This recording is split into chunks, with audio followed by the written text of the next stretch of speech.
Hey guys, how are you all doing? Welcome to my channel. So, today we are gonna see, what if Naruto got massive harem with female Kyuubi, Kurenai, Tsunade, Tifa, Katt, and Seras Victoria movie. So before we start, go check out the author of this fanfic, Modify the Lifestream, link is in the description. Also subscribe if you enjoyed the video. Let's start the story. He was numb. It was the simplest, no, the only way to put it.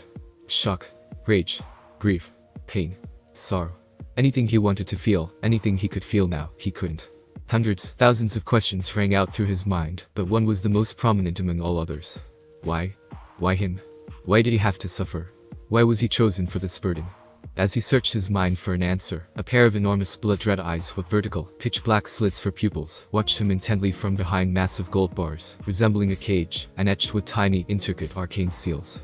Holding both sides of what looked like its door closed, a single piece of white paper with the kanji for seal painted on in blood fluttered gently as a small wind arose, courtesy of the massive creature behind the cage.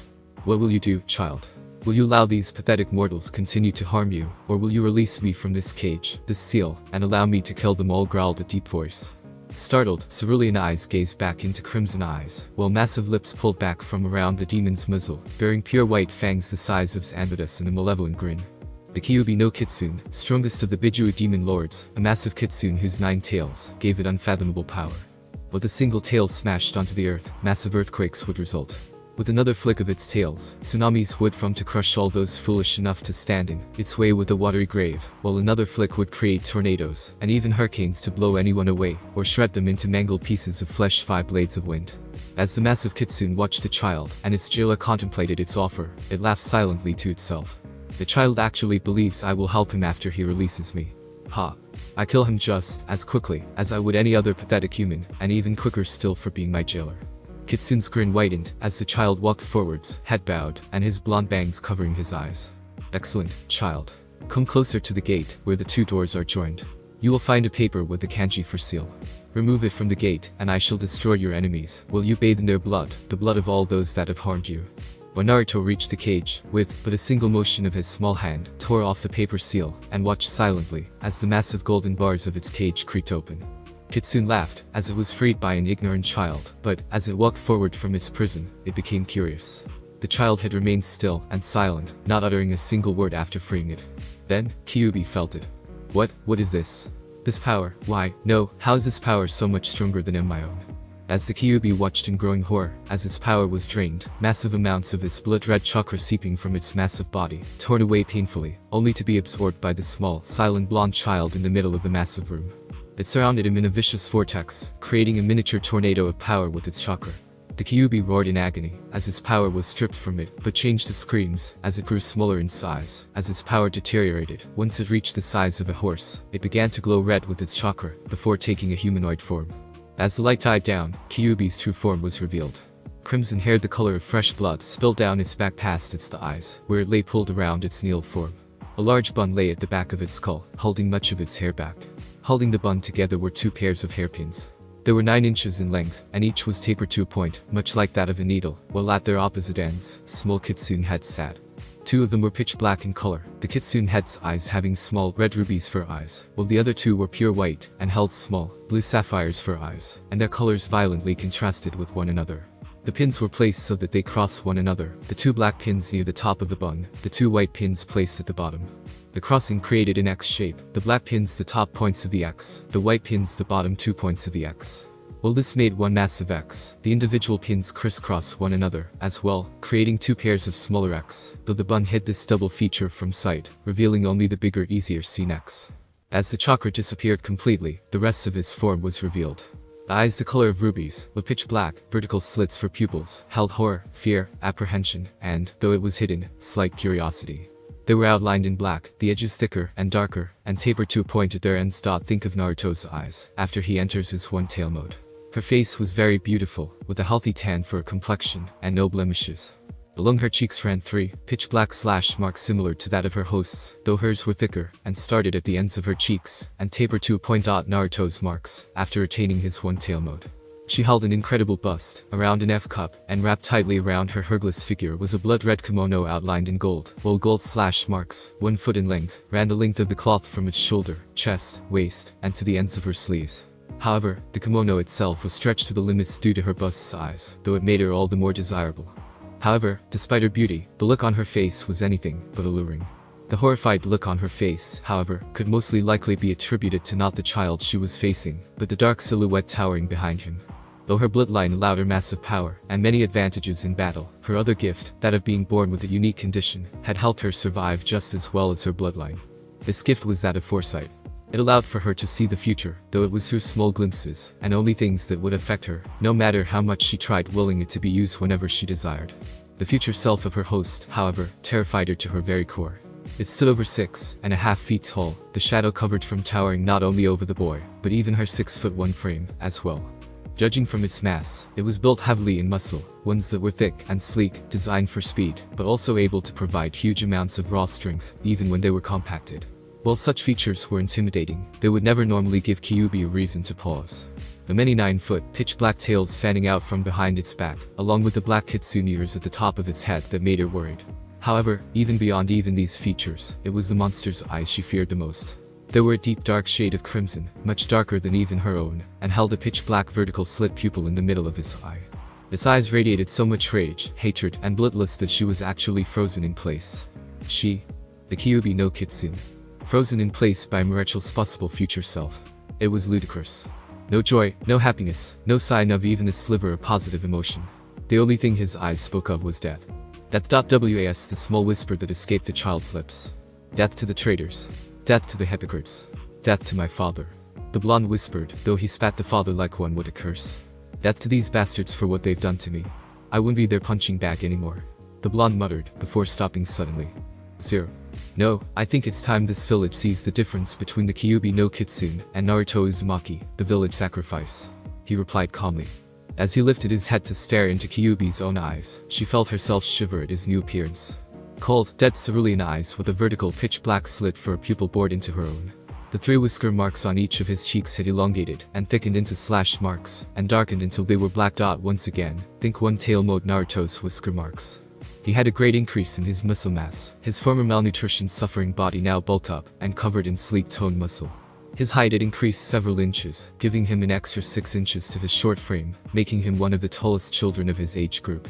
His hair had grown out and lengthened considerably, and red chakra solidified at the back of his neck, creating a small red ring that held his blonde hair in a small ponytail at the base of his neck, while in the front, it lay specked up while flowing backwards. Think Virgil's hairstyle from Devil May Cry, and on his forehead, a large horizontal line several inches in length was revealed. Ever so slowly, the line began to thicken, the spread, showing a third eye. With a vertical black slit for a pupil, and a deep purple color, darker than a violet color covered the rest of it. It held no red nor aorta, nothing but purple, and a slit splitting the single-colored eye. My bloodline. He absorbed it. But how were Kyuubi's frantic thoughts at this new development? After all, her third eye, the Jagan, was indeed powerful, but it was not a bloodline that normal demons contained. Only those of the Kitsune clan held the bloodline. And even then, only a select lucky few were able to activate it, let alone use it to its full potential. Any idiot could be born with ultimate power, but if they couldn't use it, then what was the point? Kyuubi herself knew of only 3 other demons who wielded the Jagan's full power effectively. Her parents, and fire demon named Hiya who had one transplanted into himself, after culling the Kitsune who had just activated it, were the only others she knew of that held an activated and controlled Jagan, though it seemed she would have to add a container to the list, as well. The power he was putting out was terrifying, even if he was just a child. Her own Jagan itself had activated, though it was more out of interest than fear. Absorbing my memories and Yaoki is one thing, but to be able to absorb my bloodline, as well if this child ever receives proper training, he could become a god amongst shinobi. Hell, he could even surpass me in sheer power. Was the realization she came to after the shock of seeing her bloodline activated in a human weight. Oh hell. Was all Kyuubi could mutter to herself, as her mind went temporarily numb, and she stared at the new, appendages adorning her container. This temporary mind blanketing could be attributed to the pair of pitch-black fax ears with golden tips nestled in the blonde's hair. The other cause of temporary brain failure may have been the 4.5-foot-long pitch-black, golden-tipped kitsune tails waving gently to and from behind him, coming directly out of the bottom of his spine, near his tailbone. So, Kyuubi, came the quiet voice of the young Sanbi tail kitsune in front of her, you can be free of this seal. You may be out of your cage, and allowed free range in my mind right now, but you're not free of the seal itself. I may allow you to roam free and unrestrained, though you will be under my complete control anyway. Or, well, I can kill you now, and save myself the trouble of having to deal with you any longer. It's your choice, of course. However, there are certain, shall we say, advantages to being under my care. Kyuubi was still somewhat shocked, of course, that her host was even considering giving her such freedom, as the child had every right to kill her. While the deal held merit, what made her actually begin to consider it was his tone. It was calm, collected, slightly smug, and, to her embarrassment, a hint of seduction was also present. She narrowed her eyes, however, as there had to be a catch to this deal. Why though, my container? Why would you give me freedom? After all, I'm a demon, and we can't always be trusted. With a slight whitening of his smile, the blonde's eyes lit up in slight, sadistic glee. Because Kyuubi-chan, Kyuubi felt herself blushing slightly at the affection given to her name. I need a guardian, a mentor. I may have your power and memories, though the majority of it is locked away until I'm strong enough to access it, and have the experience to use my power to its full extent.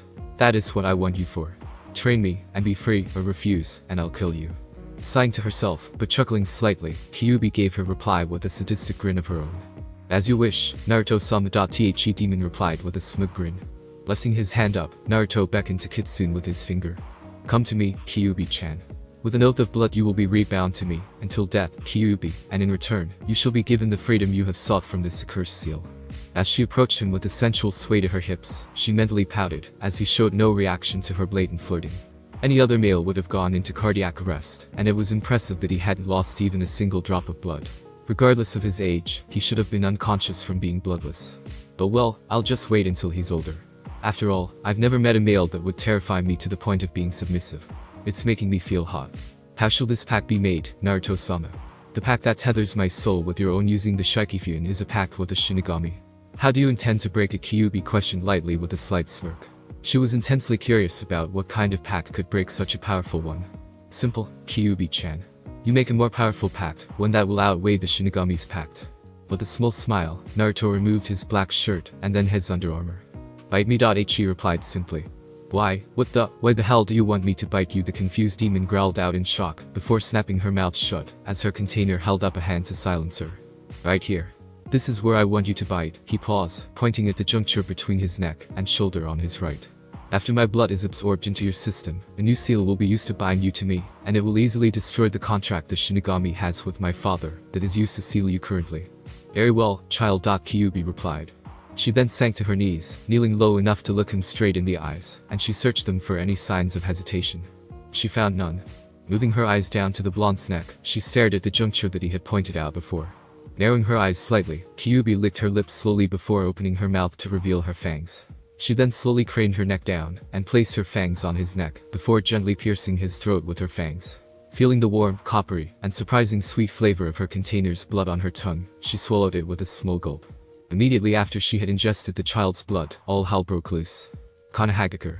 Hokage's office. 5 minutes before Dame paperwork. Sarutobi snarled under his breath. He knew being Hokage was great. The prestige. The power. The money. But of course, they forgot to mention the bane of all leaders, paperwork. Not only that, but the stacks were growing. He didn't know how, but they were, oh yes they were. Dame Minato, leaving me with the paperwork after he goes off, and dies to seal the Kyuubi. The brat did it on purpose, I just know it. He mumbled to himself. As you can see, paperwork can make people crazy. Now, not only was the Hokage pissed off at having to fill out paperwork, but his hangover from the other night wasn't helping matters in any way.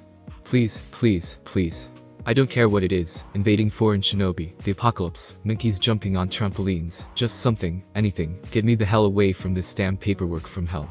Sandaime sobbed with giant anime tears streaming down his face, until he felt it. Dark, bloodthirsty chakra, far more powerful than anything he had felt before, crashed down onto him. The killing intent alone was nearly driving him to his knees due to his pressure. What the hell is this? I haven't felt something like this since the Kyuubi by Kami, please no. The seal couldn't have broken. But nevertheless, I have to find out why this is happening. He thought to himself, before jumping out of his window, and rushing towards the source of the malicious chakra.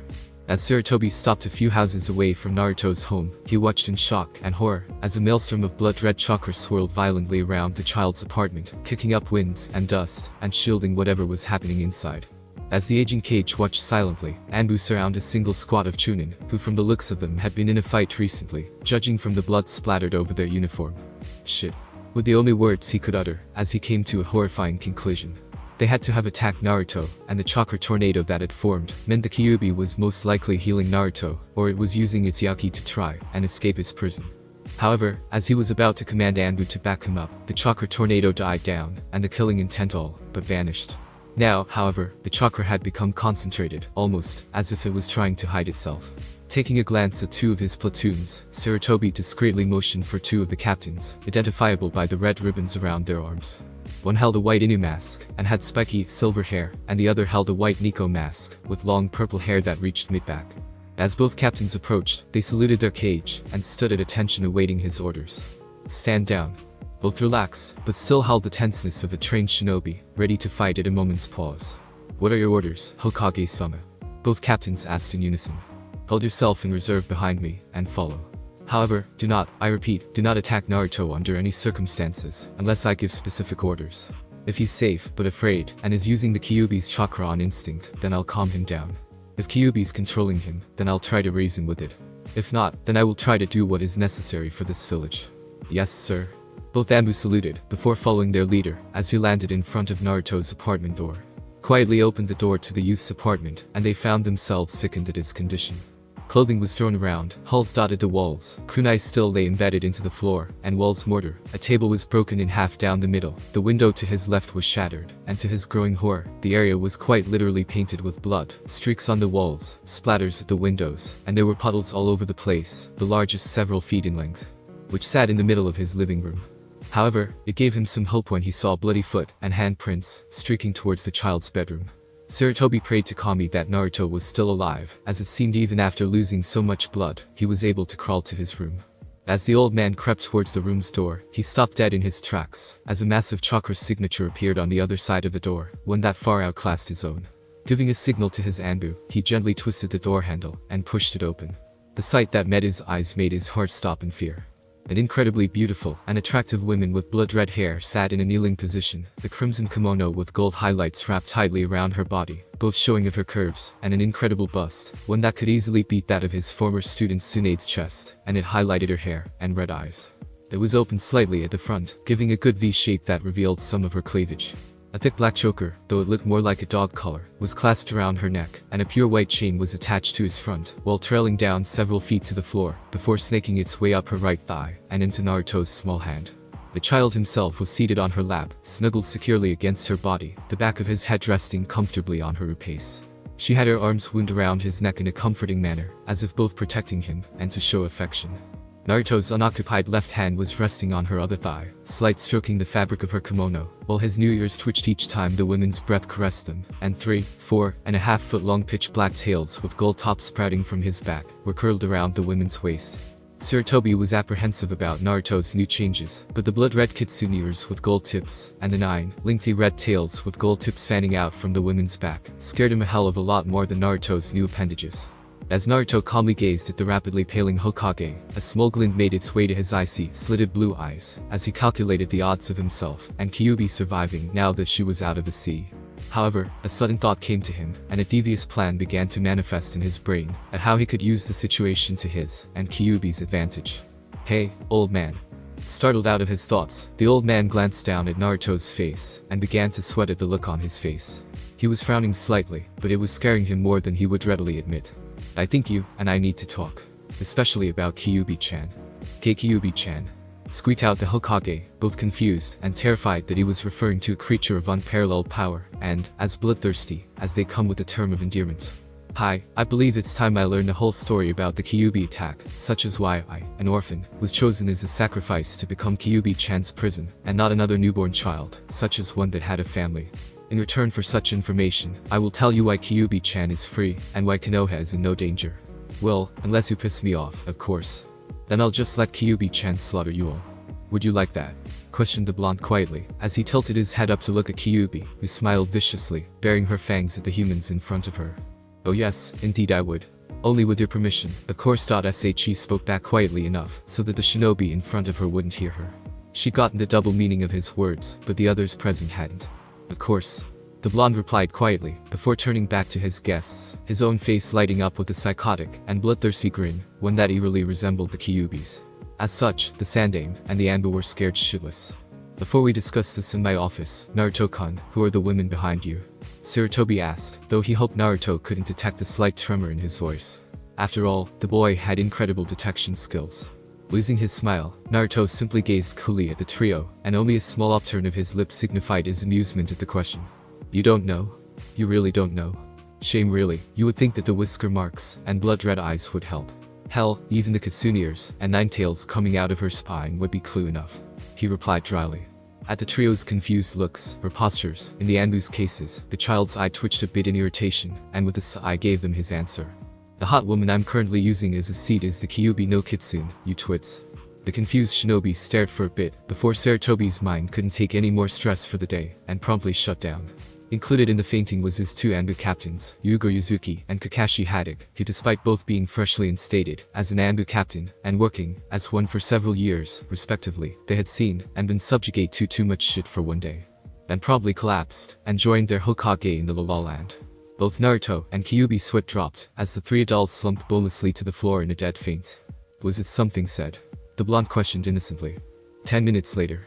Saratobi groaned as he regained consciousness, and tried to remember what the hell happened, with little success.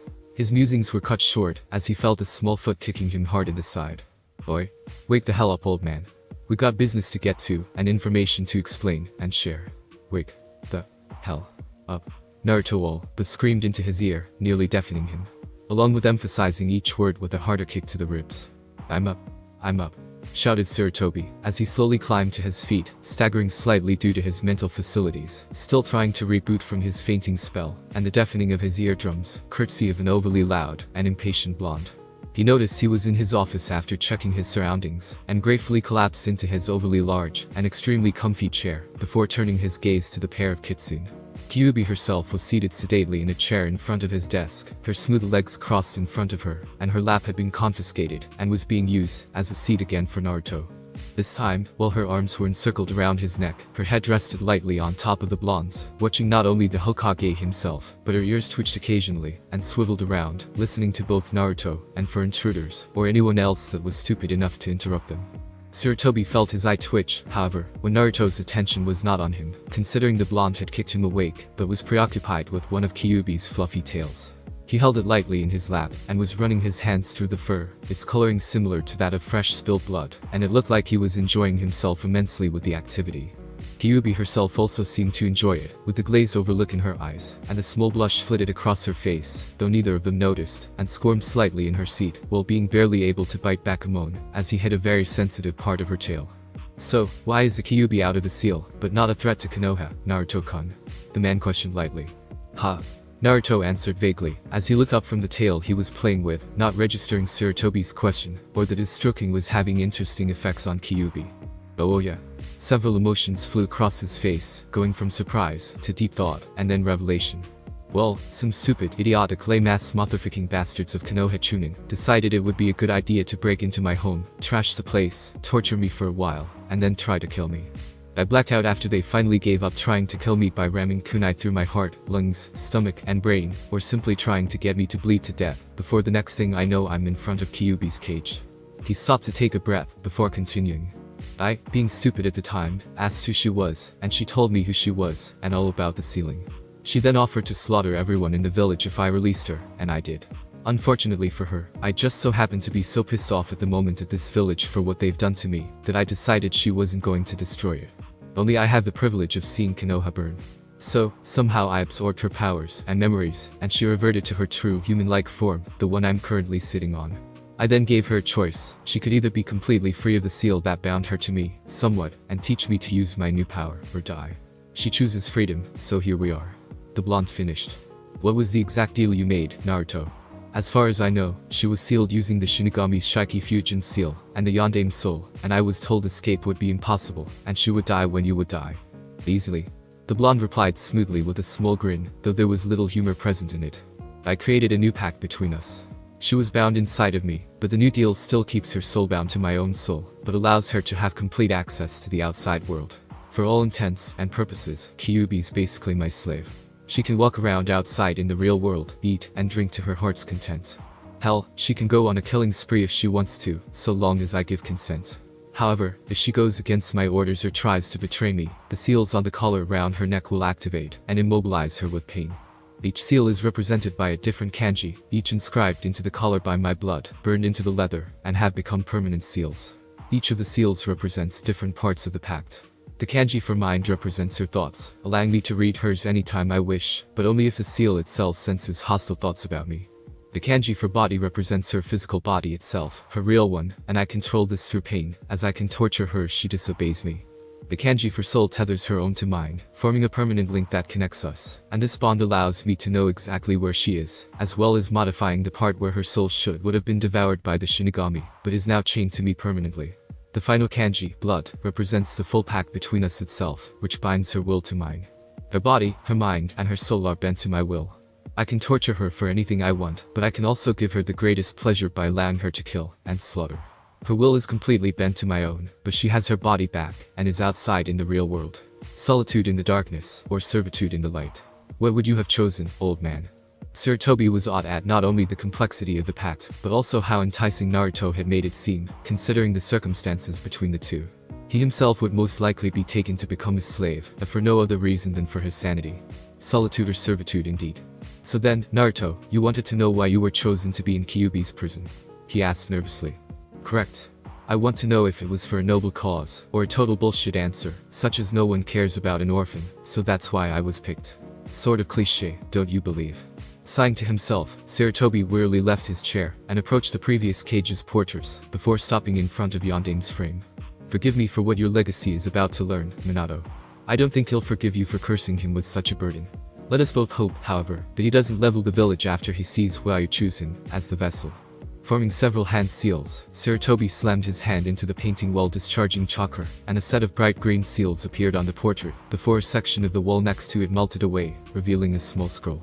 Taking the scroll, Sarutobi turned to Naruto, before gently tossing it to him. Naruto caught it easily, before leveling a slightly confused gaze on the old man. Read it, Naruto. Old man sighed deeply in reply. Nodding, the blonde unraveled the scroll, and began to read, while Kyuubi rested her head on his shoulder, and read, as well, interested in the reason her master was chosen to be her prison. Well, there had to have been many children, that could have been used just as easily as he was. As the minutes passed by, Sarutobi grew concerned, and even a bit frightened. Naruto had yet to make a sound, and the Kyuubi was staring at the scroll with undistinguished horror, while her tanned face was becoming paler and paler until she was nearly chalk white, and, was it a whimper? Turning her head to stare out the sides of her eyes, Kyuubi gulped as she gazed fearfully at her master, awaiting his reaction to the information contained inside the scroll. Was the small chuckle, and then full-blown psychotic laughter coming from Naruto's mouth. Now then, we all know that laughter is a good thing, of course. But, this is Naruto we're talking about, and since when has anything been normal with him? Whether it be canon Naruto or fanfiction Naruto, when he starts laughing, you better run for the hills, cause chances are, you're either going to get pranked, or he'll slit your throat with a happy grin on his face. So of course, dear readers, watching a 6-year-old Naruto laughing his ass off would be funny, but a 6-year-old Naruto laughing with a psychotic grin on his face, and a maniacal gleam in his eyes which had become blood red in his anger, and leaking so much killing intent that poor, small, fluffy animals, such as a cute bushy-tailed squirrel, immediately died. As the poor animal's heart exploded from terror. So, old man, how many know, huh? How many people in this soon-to-be wiped to the face of the earth forsaken village know I'm the bastard son? How many? Sarutobi roared out in enraged Naruto, his voice changing from its normal dead tone to a gruff deeper one, filled with bloodlust, and demanding vengeance. At the mention of his full name, Sarutobi winced. Naruto only used his real name, and not old man when he was either serious, or extremely angry. He was going to go with the secondary option. The killing intent alone most likely helped influence that theory. How many kami damned, shit-faced motherfucking soon-to-be-dead assholes know I'm the bastard Yandame's son? Naruto spat out. Sarutobi had taken on shinobi armies, enemy cages, Orochimaru, and his dreaded paperwork, but nothing quite terrified him more than Naruto's appearance right now. His eyes had gone from glacial orbs to blood red, while anger, hatred, and rage were the only things present in his slitted eyes. Inch-long claws had extended from his fingertips, and they cracked, as he flexed them from closed fists to open palms. Pitch black, almost void kitsune ears with gold tips sat straight up on his head, while his canines had lengthened and thickened, forming fangs that stretched out of his mouth, and down his bottom lip, his mouth currently bared in a snarl. His three, make that four tails thrashed around him in a flurry of erratic motion. Wherever they traveled along the floor they gouged out trenches, and wherever they hit they left demolished craters, whether it be the ceiling, walls, or the floor. It seems he's grown another tail in his rage. He must have unconsciously tapped into his Yaki stores, and used them to make himself stronger. Interesting. Kyuubi thought to herself, and while she was alarmed at Naruto's power level, she was far more interested in his seemingly rapid growth. The swirling torrent of blood-red Yauki, and the ever-increasing killing intent, could help in seeing why Sarutobi was so scared. Currently, he compared Naruto to an enraged demon from hell, no pun intended.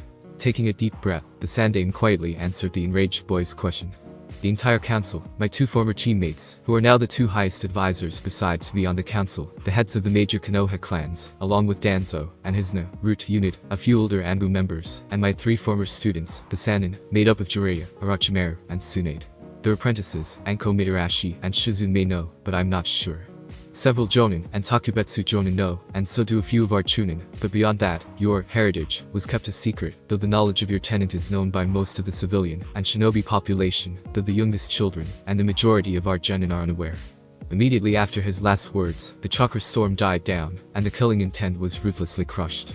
Naruto's normal features returned, his claws and fangs retracting, and the red color of his eyes receded, giving way to his natural deep blue eyes, but lacked any sort of warmth, nothing more than a pair of ice-chipped eyes, dead to the world. You have 2 choices, Sarutobi. You either let me leave Konoha without any trouble, or I'll leave anyway, but I'll carve a bloody path through anyone who gets in my way, including you. Your choice. The blonde spoke, though his voice was just as dead as his eyes. Looking at the boy, the elderly man sighed in disappointment, as he knew that Naruto would keep his word to kill anyone that would try, and keep him in this village, and with the Kyuubi on a short leash, and at his command, he could make his words a reality quite easily. When will you leave? 2 hours, Westgate. Let's go, Kyuubi-chan. We both need supplies, and I need equipment and clothing. As you wish, Naruto-sama. Kyuubi replied to her container, before both of them quietly left his office. Watching them depart, Sarutobi sighed to himself, before placing his head in his hands, as he cursed the Yondaime for what he had done to his son. However, now that the boy was leaving, he'd do everything he could to at least allow him to leave peacefully. It was the least he could do for failing the Force legacy. Outside the Hokage Tower. So, where will we be shopping for our supplies for our travels? Naruto-sama questioned Kyuubi to her smaller master. To the best shinobi shop in Konoha, then the best weapons shop. After all, now that I'm going to be taught by you, there's no way in hell I'm going to put up with the same shit these bastards have been giving me. Also, have fun to terrify anyone you see fit. The bastards deserve it, after all. Hi, Naruto-sama. Kyuubi replied before a feral grin made its way across her face, and she unleashed her killing intent upon the insects who dared cause her container misery and pain. Her grin widened in satisfaction, as hatred and disgust that had once run rampant on the faces of many villagers and shinobi vanished, to be replaced by paling faces shrouded in fear. The looks only intensified, as she removed the genjutsu on herself that had been cast only minutes before, revealing her kitsune ears and 9 tails, and she continued to smile viciously, as she followed behind her calmly walking container. She was expecting them to run screaming, but it appeared they were now so terrified they couldn't even walk. How pathetic. Here it is. Naruto spoke, as he stopped in front of a large shop. Surprised at arriving so quickly, the strongest Byaiju brought her gaze to the shop to her left, one that advertised amazing, high-quality equipment for competitive prices. Entering the shop, both of them were greeted by a middle-aged man with a scar across his face. Hello there. Wretched-looking foe. As soon as the man's sight landed on Naruto, he immediately scowled. How dare that little hellspawn come waltzing into his shop, as if he owned the place. I don't sell shinobi equipment to minors, and I sure as hell don't sell them to demon brats like you. Get out of my shop, brat, before I yuk.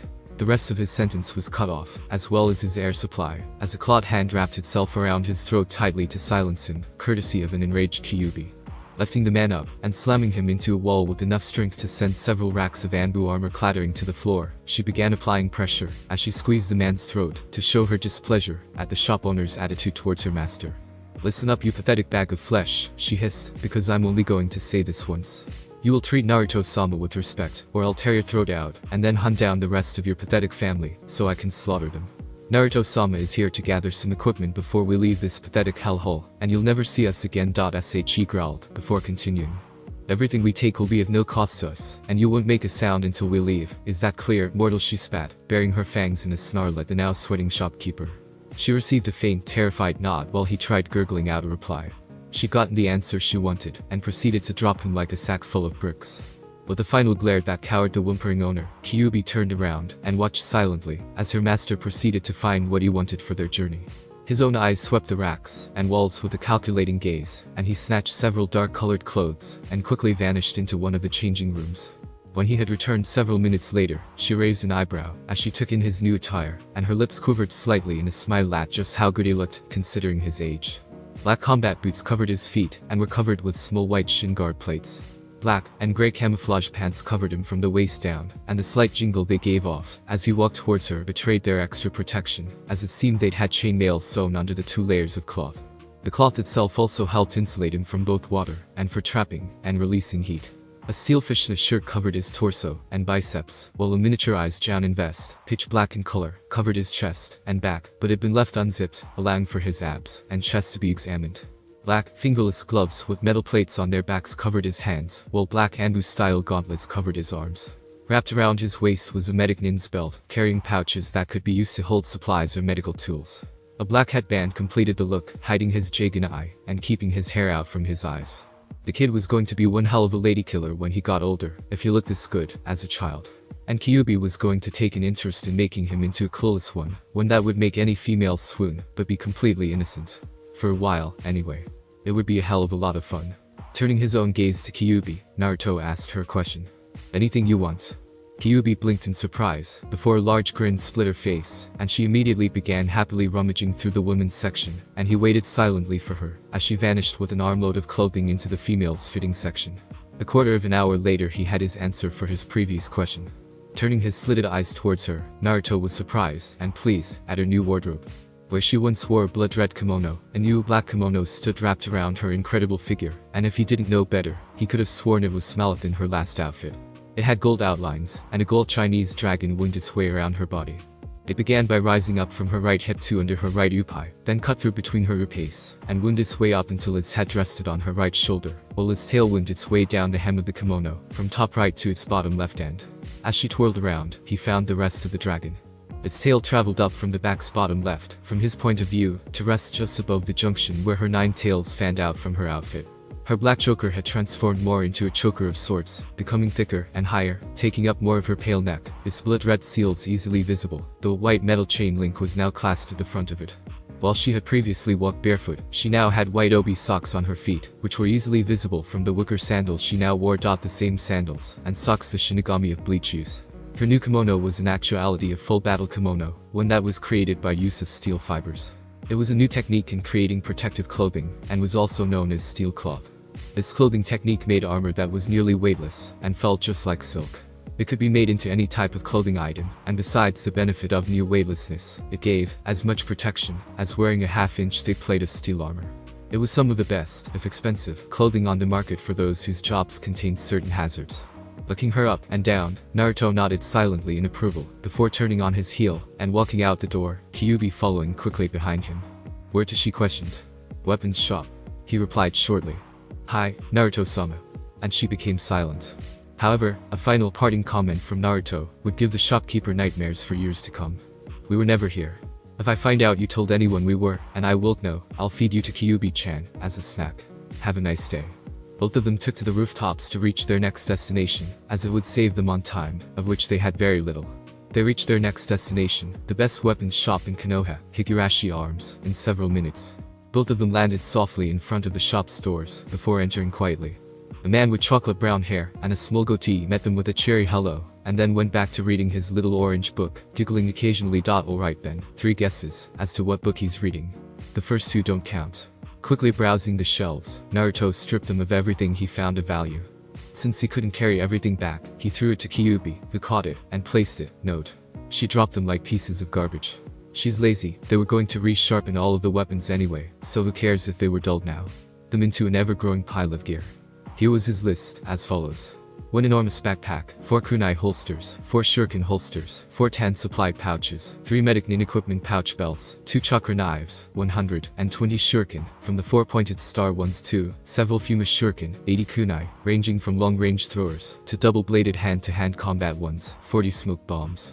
30 cases of both blood-clotting pills, food pills, and soldier pills, 12 rolls of medical gauze, 6 rolls of medical tape, 4 rolls of chakra tape, 2 more sets of fingerless, steel-plated gloves, an extra set of combat boots, 2 full sets of sealing scroll items, which included chakra ink and brushes, 300 exploding tags, 50 smoke tags, 4 chakra weights, 100 blank sealing scrolls, 2 full medic nin kits, a pair of Kami's Oro. They're similar to Tanto's, but their blades are so sharp you could drop a hair on them, and it would split in half. They are used for their lightweight, speed, and precision strikes. A pair of chain scythes, 200 needles, a battle chain 20 feet in length, a pair of combat knives, and a plain white ceramic mask. After finding what he wanted, Naruto turned towards Kyuubi and asked her if she wanted anything. She replied in the negative, and he simply walked up to the counter to get their pile of stuff paid for. The shop owner himself simply stared dumbfounded at the enormous pile of shinobi equipment in front of his counter, but quickly began to drool as he saw yen signs. After all, it's not every day you have a customer buy enough gear to start another shinobi war, and he quickly tallies the kid's purchases with glee. That'll be 750, 983, 874, 972 yen, kid. The man replied. With a small smirk, Naruto showed the man an official-looking document. Charge it to the Hokage. Also, feel free to give yourself a little extra. We were never here, were we? Smiling even more, the man nodded his head and began cackling evilly as he thought about all the money he had just made. He had allowed the Kyuubi kid into his store because he was an ex-shinobi and knew all about how the demon's ceiling worked, but could care less. The kid was a paying customer, and he was always courteous to those who paid. It wasn't going to be his fault when the kid cracked and decided to slaughter everyone. He'd been nice to the kid, so he'd hopefully remember his kindness and allow him and his family to leave before the rest of the population would die. It may have been wrong of him to think negatively of his village, but only beast idiots would treat the only thing protecting them from utter destruction as lower than dirt would deserve their fate once the kid goes insane. It was just a matter of time. Oh well, back to the wonder that was Ichiichi. Outside. Kyuubi-chan, do you know how to create subspace seals? Naruto questioned lightly. Of course. Are you talking about the same seals used for storage scrolls? She asked back. Hi. I want you to put one on my backpack and on all of the blank scrolls, alright? I'll be organizing my new equipment as you do this. Of course, Naruto-sama.she replied, before attending to her task, as she quietly watched her master add several items to his clothing. First, he removed his armor and gloves, and used the chakra tape to tape his arms from his wrist up until they reached the end of his biceps, just below his shoulders. He then strapped his chakra weights to both his arms and legs, before re-equipping his armor and gloves.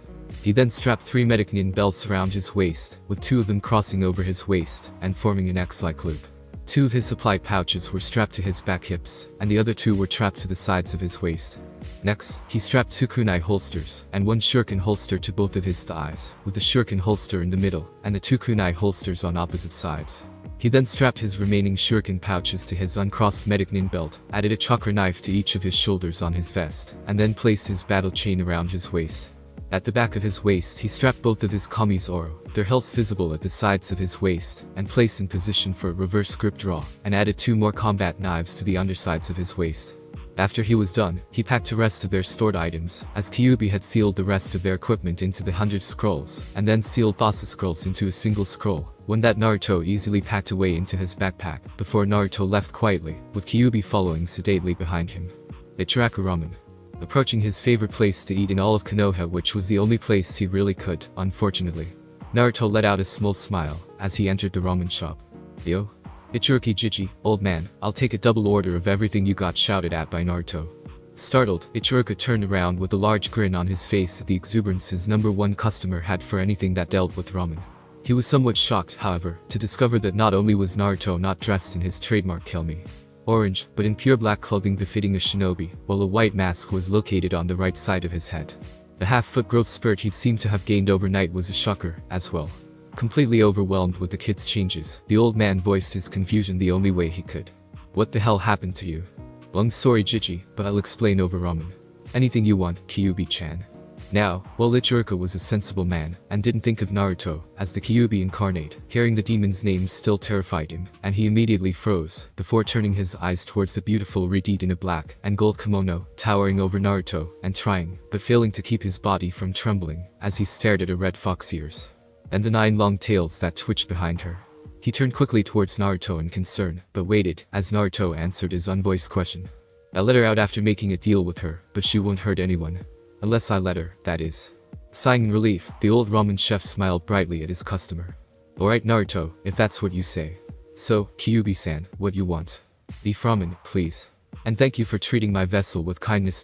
She replied with gratitude in her eyes, before bowing slightly to him. Surprise showed on the old man's face, but he quickly sprouted a grin, and went to work on creating the best ramen in the world. Ayame. Naruto's here. Come, and help your poor old father out with cooking for this ramen-eating monster. He yelled. Coming. Yelled back a younger, but definitely female voice. The 12-year-old Ayame Chiruka came silently out of the back kitchen and happily greeted her favorite blonde, though she also flicked her eyes towards the unknown Reddit sitting to his left, since it was highly unusual for him to eat with someone else.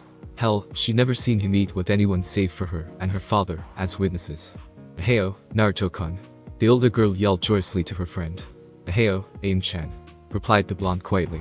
Puffing up her cheeks, Ayame mock pouted at him, before quickly grinning, as she noticed the pretty red-haired lady next to him, who slowly ate her own ramen, while, as compared to him, entire bowls simply disappeared into his mouth, only to be handed back empty every minute. "You're so quiet today. So, are you going to just sit there eating your ramen, or are you going to introduce me to your new friend?" Kyuubi's ears perked up a bit at being noticed, but watched her master out of the corners of her eyes to see his reaction to the girl's questioning. Looking up from his 7th empty bowl, Naruto quietly swallowed his mouthful of ramen, before turning his eyes towards Kyuubi, and then back towards Ayame. "Her name is Kyuubi. She and I are going on a training trip, and I don't think I'm going to be coming back. I decided to stop here for lunch before we left, as this will be the last time I eat here." The blonde replied quietly. "Huh? But, why? Why are you going to leave?" Ayame asked in disbelief, and was nearly on the verge of tears, as her best friend basically told her that she'd never be able to see him again. "Because, Ayame, there are very few people in this village that care about me, and I feel no reason to stay in a place that hates my guts for a reason that isn't my fault." The blonde explained carefully, but Ayame still didn't want him to leave. When will you come back?" she asked quietly with resignation on her face, and was nearly in tears. Her best and first friend was going to be leaving, and it was all the stupid village's fault. Naruto's eyes softened for a bit at her saddened tone, before he continued to talk in a much more soothing tone. "I'll come back eventually, for a visit, at least. I will be gone for 10 years at least, but most likely longer." Looking into his eyes to see if he was lying, Ayame found warmth and concern for herself, and calmed, as she knew he would come back. Looking closer, she found that he had changed a bit.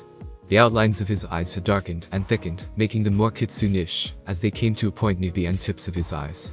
His pupils had also split and become vertical slits.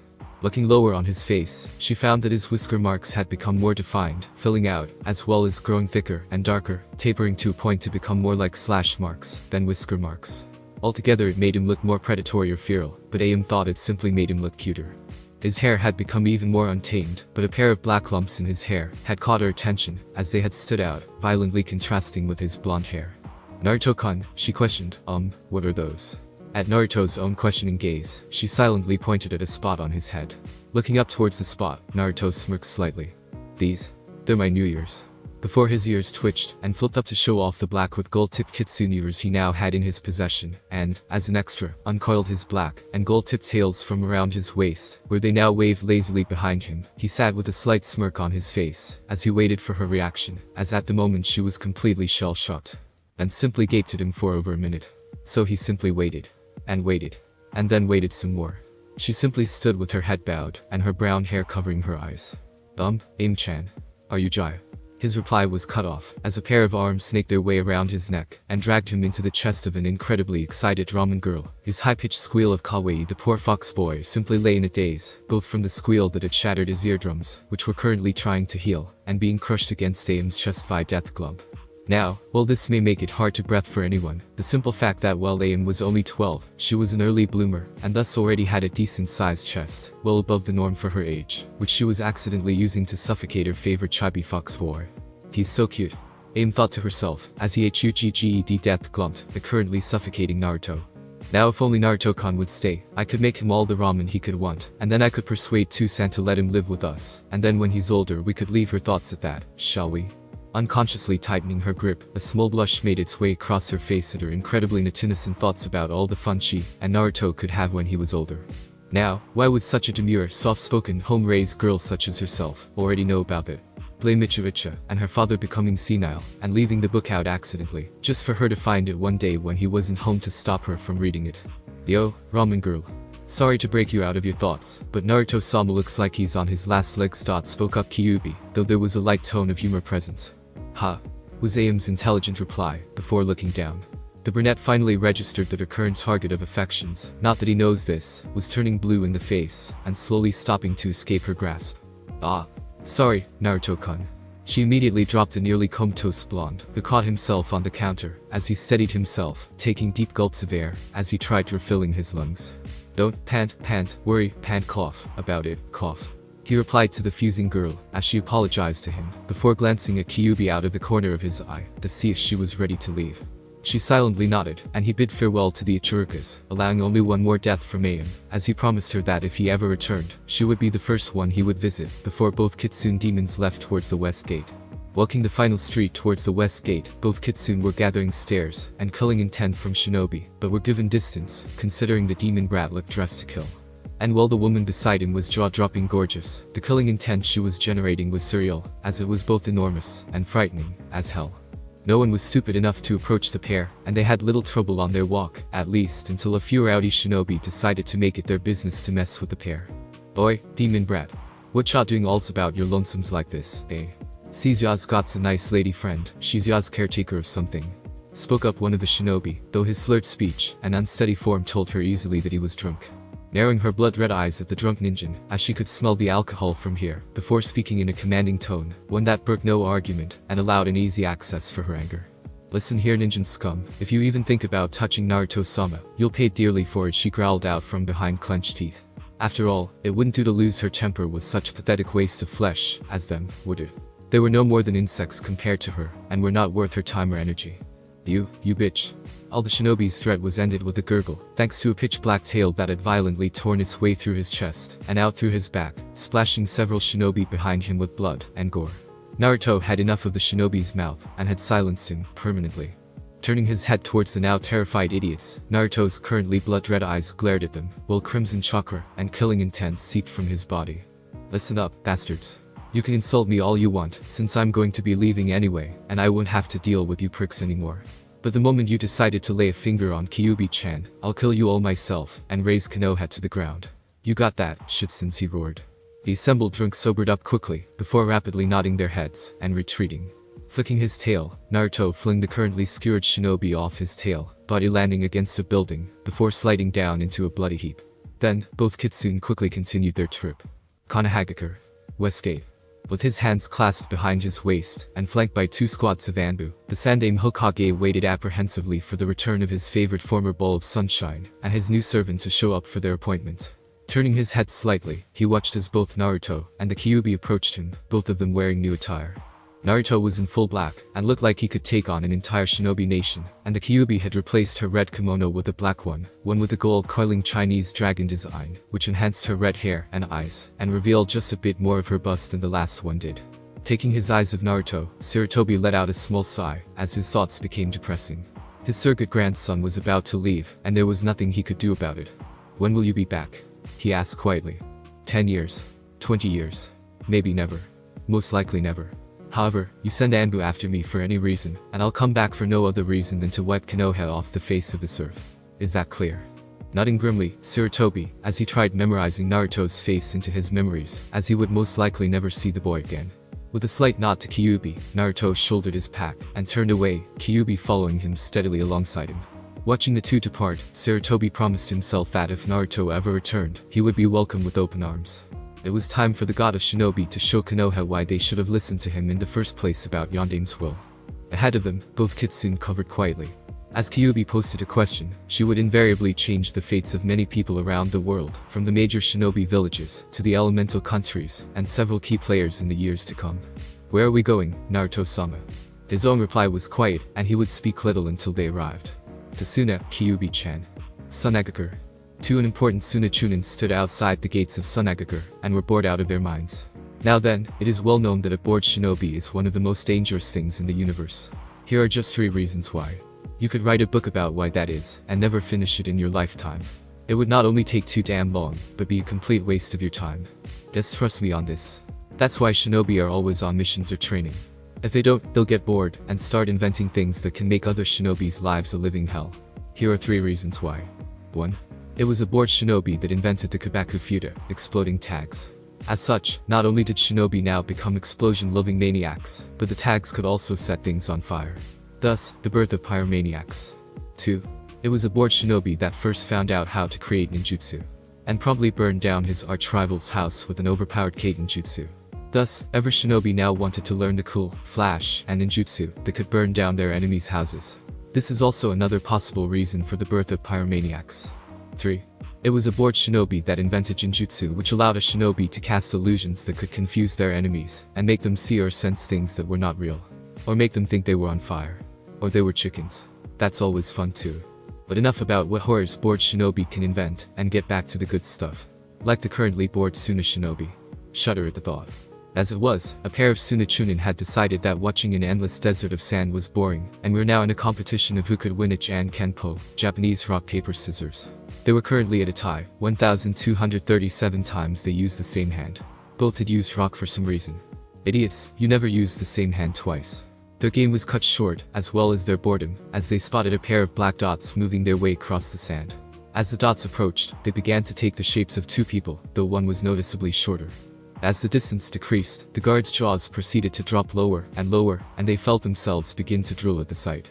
Standing 6'1" with red hair that reached past her waist, and blood-red eyes with pitch black, vertical slits for pupils, while a pair of blood-red kitsune ears with gold tips twitched occasionally on the female's head. From behind her lightly waved 9 red tails with gold tips. She held a figure and bust that any woman would kill for, and it was only enhanced by the pitch-black kimono with gold tips that lay wrapped tightly around her body, and a large gold Chinese dragon wound its way across the kimono's front and back. The human form of the Kyuubi no Kitsune was indeed one hell of a woman. However, it was her shorter, menacing-looking blonde companion with pitch-black kitsune ears, and several tails with gold-highlighted tips, while being covered head to toe in black clothing that was indeed different, but it was neither the Kyuubi's voluptuous body and alluring presence, or the blonde's bloodthirsty aura of frosty eyes, that had them surprised. It was watching the red hat yelling at the blonde kid that made them sweat drop. Naruto-sama. Can we just stop here for a bit longer than that? It's hot. Kyuubi won over her shorter master. Said blonde ignored her while staring straight ahead of himself towards the sun gates. Pouting at his aloofness, Kyuubi took a different approach. Please, Naruto-sama. All I want is a nice long bath. Is that so much to ask for from a servant to her master? Smiling devilishly to herself, Kyuubi wound her arms around her master's neck, stopping him mid-step, and comfortably rested her head on his left shoulder. His eyes cold blue trailed over to stare into her own blood-red ones, and his eye twitched as she drew him even closer to herself. The twitching doubled as he felt her sizable attributes pressed even more tightly against his back. He ignored them and focused on his servant. What do you want? He replied in a dead voice, though a hint of annoyance was present. He was slightly agitated because of her constant complaining for the last 10 kilometers before they had arrived, and her embrace wasn't helping his mood. I just want a bath, Naruto-sama. You can join me if you want to, she replied with a grin on her face, and hoped he didn't detect the slight amount of hope and eagerness she had for such an idea. Hearing a couple of thumps, both kitsune turned towards the gates of Suna, only to discover to their surprise that both guards were laid flat out on their backs, and their torsos were covered in blood. Naruto's sweat dropped in confusion at the sight, and Kyuubi smiled to herself in satisfaction at the destruction she caused. She may be unable to get Naruto to react to her attempts, but the rest of the world's male population wasn't immune to her charms. Using his arms to pry Kyuubi off him, Naruto quietly made his way towards Suna's gates, and Kyuubi followed after dejectedly behind him, as she hadn't gotten an answer from him, and thus assumed he meant no. Seeing the blood-covered chunin, Kyuubi growled in irritation at not only losing an opportunity with her master, but giving several humans something she only wanted her master to have of her. TCH. Perverts. She grumbled to herself quietly, as she walked past the comatose chunin.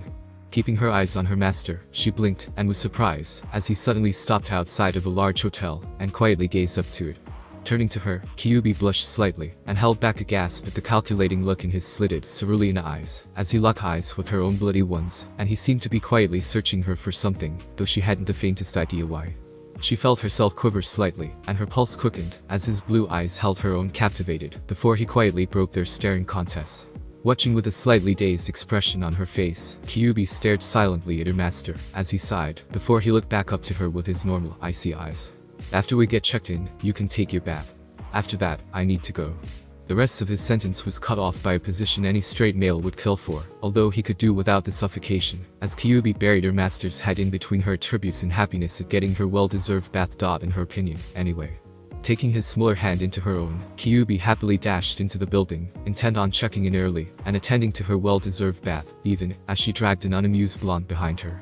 Stopping with a large smile on her face, Kyuubi drummed her claws on the hardwood counter as she waited for service, and the large gashes in the wood that she gouged out with her claws were startling to the female attendant behind. Her kitsune ears and tails that marked her as a demon weren't helping matters, either. I would like to request a large room, please. Also, I want a suite with a bath. A very, very large bath. Kyuubi requested, even as her eyes glazed over slightly, and a small blush flitted across her cheeks, as she thought about all of the fun situations she could have with her master, if they had a bathtub. Though of course, we still each have a larger room left. However, we, don't have any rooms with, baths left, though.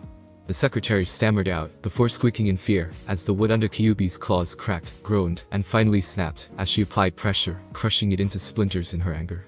The poor girl only continued to cower, as Kyuubi glared at her, and, as the vixen's killing aura bled from her body, many of the floor's occupants felt themselves begin to choke, as they'd stopped breathing in their fear. The poor secretary could only pray that these demon women wouldn't kill them all if she accepted her proposal. THCH Hot Springs aren't open to the public, or even most paying, C cubic customers, B but, I think we can make any exception, she stammered out quickly. The killing intent vanished, and an extremely happy Kyuubi joyfully picked up their room keys, and jumped up the stairs, Naruto following her silently, as they landed on the third floor banister, and quietly made their way towards their room. As she opened the door, Kyuubi's eyes lit up, as she gazed at the room's splendor, before they drifted over towards the incredibly large and soft bed, though she noted with interest that there was only a single one. Squealing like a little girl, Kyuubi leapt onto the mattress of her new bed with a burst of energy that was forthcoming of her earlier tired state, and was extremely thankful that she wouldn't have to sleep on the ground anymore, even if she could cuddle with her master in her sleep. Squirming around on top of the covers until her head was at the foot of the bed, Kyuubi rested herself comfortably on her elbows, while her head lay on top of one of her hands, and watched with an amused expression, as her master quietly entered the room, his eyes flicking constantly, as her surveyed the area.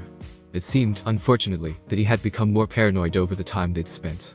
While she had trained him to be ever watchful, he had taken her teachings to heart just a bit too much, and now constantly checked his surroundings, even going so far as to cancel Jinjutsu every quarter of an hour. While she thought such behavior was just a bit too paranoid, she let him continue it, as it not only helped his chakra control, as Jinjutsu relied heavily on it, but it also increased his chakra reserve slightly each day.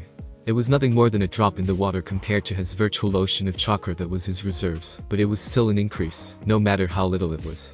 Walking towards the tinted windows of their room, Naruto's frozen eyes stared at the full moon, taking in its radiant form, and he felt himself begin to relax, and feel far more calm than he had in a long time. Smiling slightly at his almost relaxed posture, Kyuubi's grin turned devilish, as her thoughts took a very naughty route. Naruto-sama. Hearing his name, Naruto tilted his head over towards Kyuubi, and watched, as she leisurely sat up from her previously reclined position, though he raised an eyebrow to downcast eyes, and submissive posture. She never acted like this unless she wanted something. What are you up to, I wonder? Naruto thought to himself, before turning fully to her. What is it, Kyuubi-chan? That is, would Kyuubi muttered quietly to herself, and only mumbled the last part. Naruto didn't hear her, even with his enhanced hearing because of his kitsune ears, and asked her to repeat herself. Would you like to take a bath with me, Naruto-sama, she asked in a soft tone, as quietly met his eyes with her own. Naruto blinked. And then blinked again. No? What?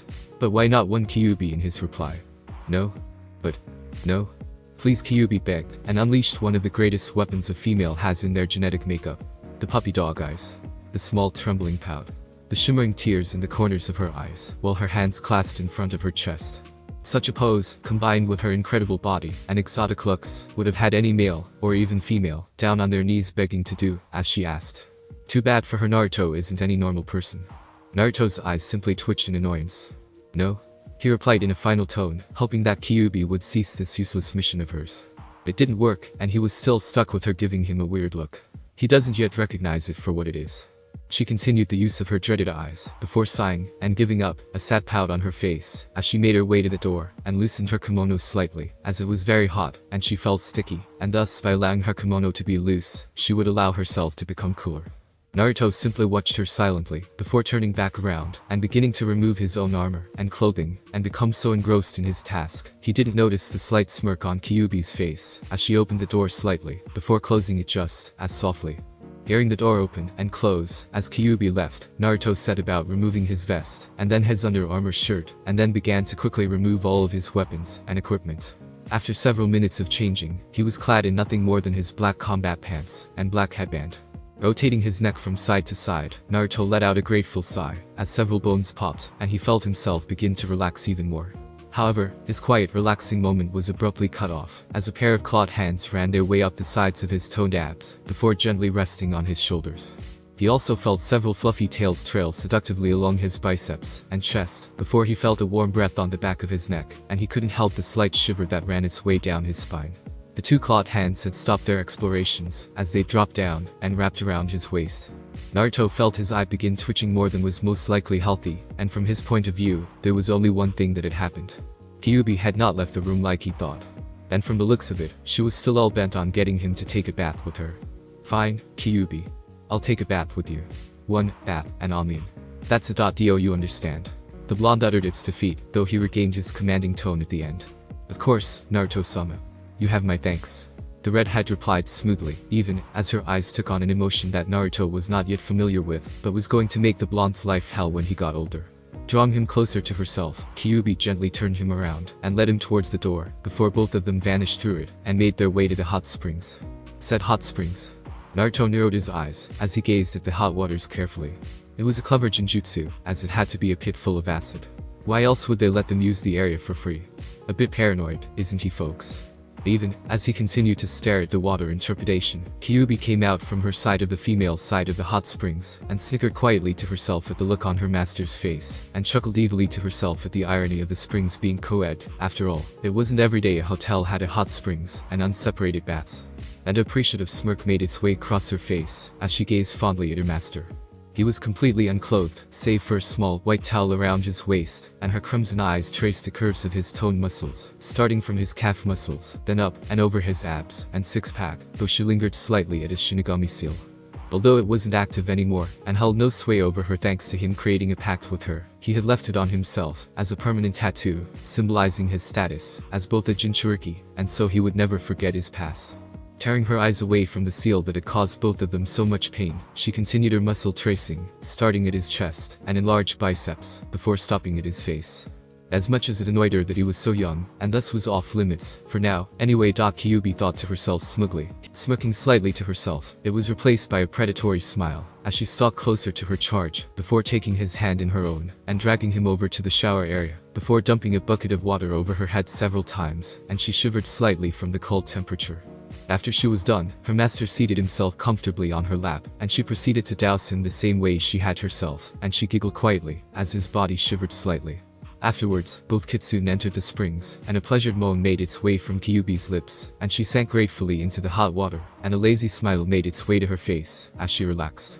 Beside her, Naruto closed his eyes, as he felt himself relax, as well, and his ears drooped slightly, as he allowed his mind to drift slightly, before his was brought back to the waking world, as he felt himself being moved, and a pair of soft arms encircled around his waist, and he was deposited into Kyuubi's lap.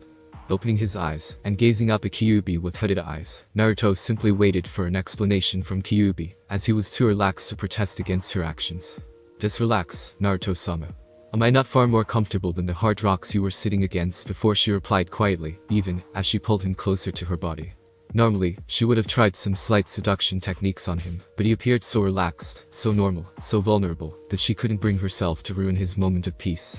Naruto simply watched her for a bit, before his eyes drooped again, and his head fell back against her chest, and a loving smile made its way across the vixen's face, as his chest rose, and fell steadily, and his pulse quieted, even as his gently breathing announced that he'd fallen asleep. She stayed like this for nearly an hour, her hands gently running across her master's scalp, and occasionally running along his sensitive ears, as she listened to him sleep, before gently scooping him up in her arms, and leaving the springs, before drying their bodies, and vanishing to their room. Placing her master underneath the covers of their bed, Kyuubi slipped into a comfortable sleeping kimono, before crawling in, and joining her master under the covers.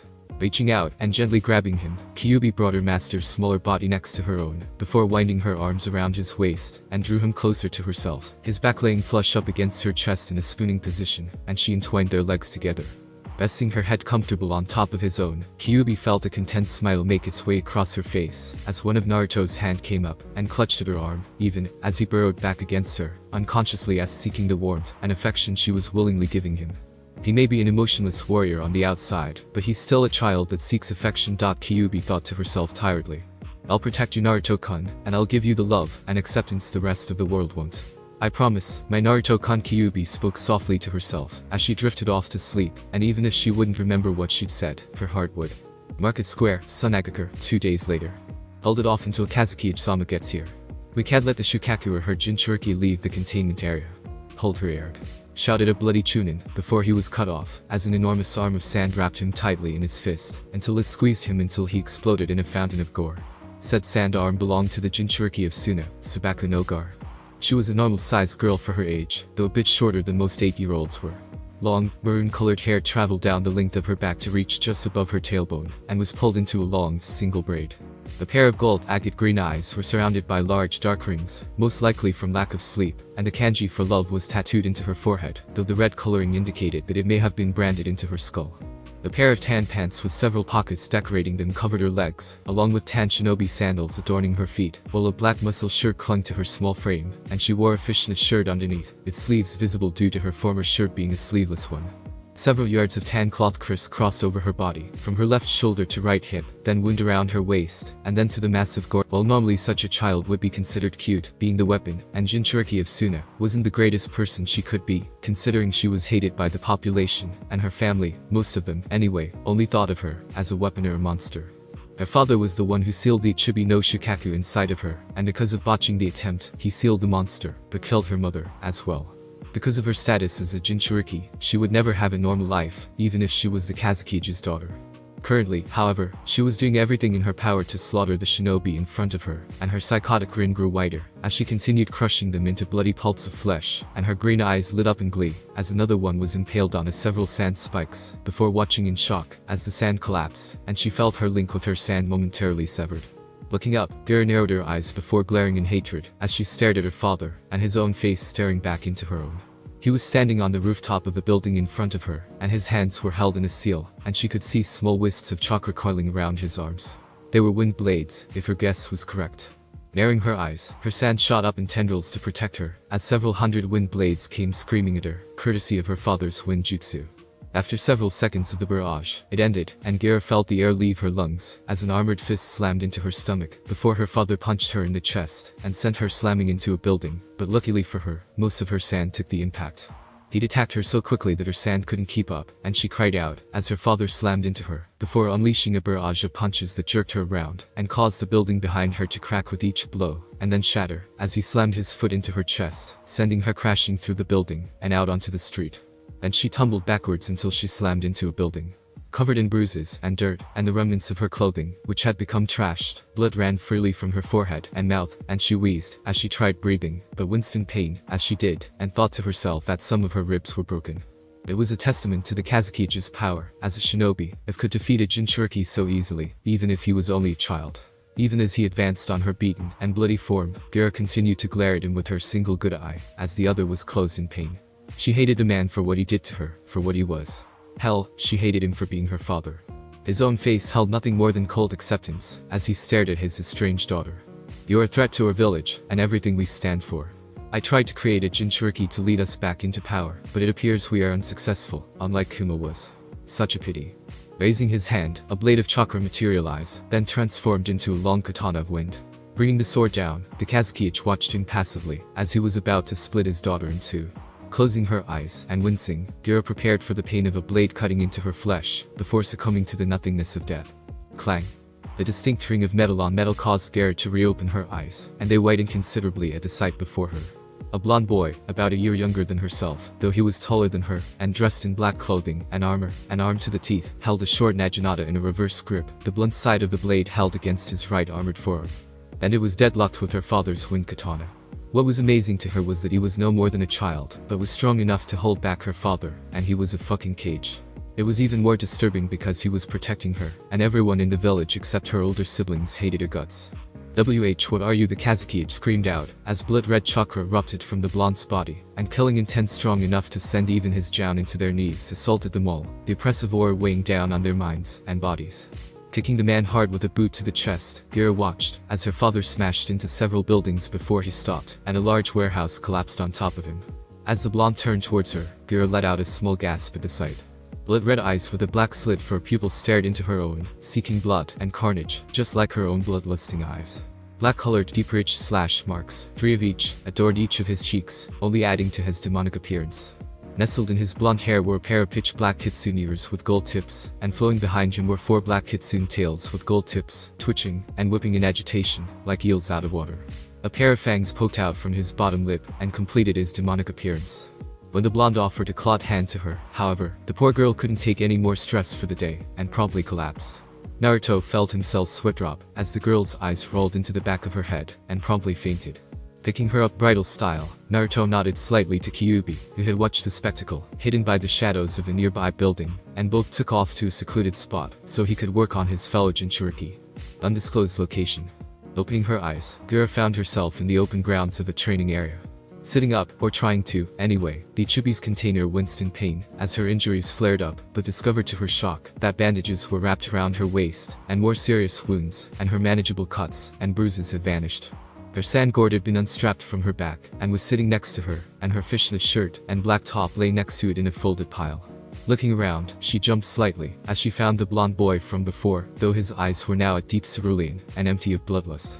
His fangs have also vanished, and he sat on his hunches, talking quietly with a very well-endowed crimson-haired woman wearing a black and gold kimono. She too also held kitsune ears, as well as having 9 tails instead of 4 like the boy, though her fur was colored red, with gold tips at the ends of the tails and ears. Her eyes were also a deep, vivid red color, not unlike that of freshly spilled blood, and they had black vertically slit pupils. Gaara felt herself shiver, as twin pairs of slitted eyes and kitsune ears swiveled towards her, and the 2 kitsune scrutinized her closely. "Awake, are you?" the blonde questioned. "Damn good. Now then, Gaara, youngest child of the Yondaime Kazekage, and Jinchuriki of the Ichibi no Tanuki, do you wish to become stronger? To show this village who you really are, and not some monster?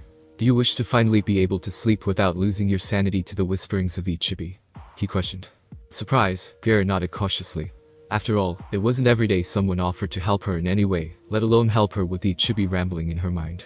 A small grin grew on the blonde's face, and it only grew wider, as he walked towards her, a small scroll in his hands. Sitting down in front of her, Naruto unfurled the scroll, bit his thumb, and drew blood, before it healed up, as steam escaped the previously injured digit, and he ran it along one of the black kanji encased in it, and with a small poof of smoke, a paintbrush, and inkwell appeared, before he set the scroll aside, and Naruto explained to the suspicious girl, about what he was about to do. "Your seal is incomplete. Well, the one you have now allows you to have a strong control over the demon's chakra, as well as allowing you access to most of it. It also allows for the Ichibi to communicate with you easier, and eat away at your mind and sanity. My seal, however, will allow full control of the demon's chakra, and it will force the Ichibi to leave you and your mind alone. Also, the resealing is going to hurt like a bitch. If your seal was complete, even if it was weak, then you would have been fine, and I would have simply strengthened it. But since it's incomplete, then there will be a great deal of pain. But, if it will let me sleep, I will endure it." Gaara finished. Nodding his head, Naruto dipped his brush into his inkwell, and began rapidly inscribing a vast array of seals that would interconnect across Gaara's stomach. 15 minutes later, he was finished, and Gaara's stomach was nearly black with seals that crossed and crisscrossed one another, and what remained of her tanned skin was taken up by tiny thimble-sized seals. Putting his brush aside, Naruto's hands blurred, as he made 25 hand seals, ending in the ram seal. As he finished, his hands began glowing with blood-red chakra, before Naruto looked back up at Gaara. "Are you ready?" Her face steeped in determination, Gaara gave a nod. Breaking his hands apart, and then slamming them into Gaara's stomach, a roar of Suna. Jinchuriki. Hyoki Tanuki Shiki Fujin. Fuen Sand. Power of human sacrifice. Demon Raccoon Dog Death Seal. Seal. Followed by a massive burst of chakra, and was promptly followed by a screaming Gaara, as she latched onto the closest thing possible to help with the pain, which just so happened to be the blonde Jinchuriki. Screaming, as the pain continued, Gaara secured her arms around the blonde's neck, and buried her face into the crook of his neck. Her skull felt like it was splitting in two, her spine was being torn out from her back, her insides were boiling, and the intense burning coursing through her body, and flesh was, what she believed, her blood burning up, and her skin melting off. After several minutes of this, Gaara's screams stopped, as a bloody tearing sound originated from her tailbone, and the top of her head, and she felt blood drip down her forehead, and from her lower back. Shaking in pain, and twitching occasionally, Gaara thanked Kami that it was over, even, as her tears, and the blood from her forehead mixed, as it dripped down from her face. Looking up at her clutching post, Gaara bit back a gasp, as she found warmth and kindness, as well as a small bit of satisfaction, gazing back into her own eyes.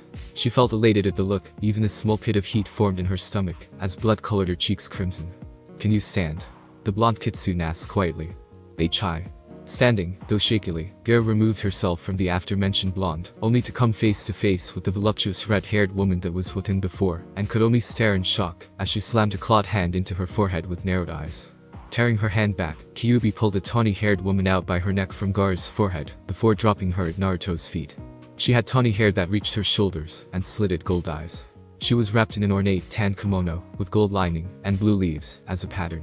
Behind her, a single fuzzy gold tanuki tail waved, and a pair of small gold tanuki ears flicked gently in her hair. Attached at their ends were a pair of white and gold hergless earrings, filled with sand. Around her neck rested a thin necklace, with a miniature curved sword attached to it.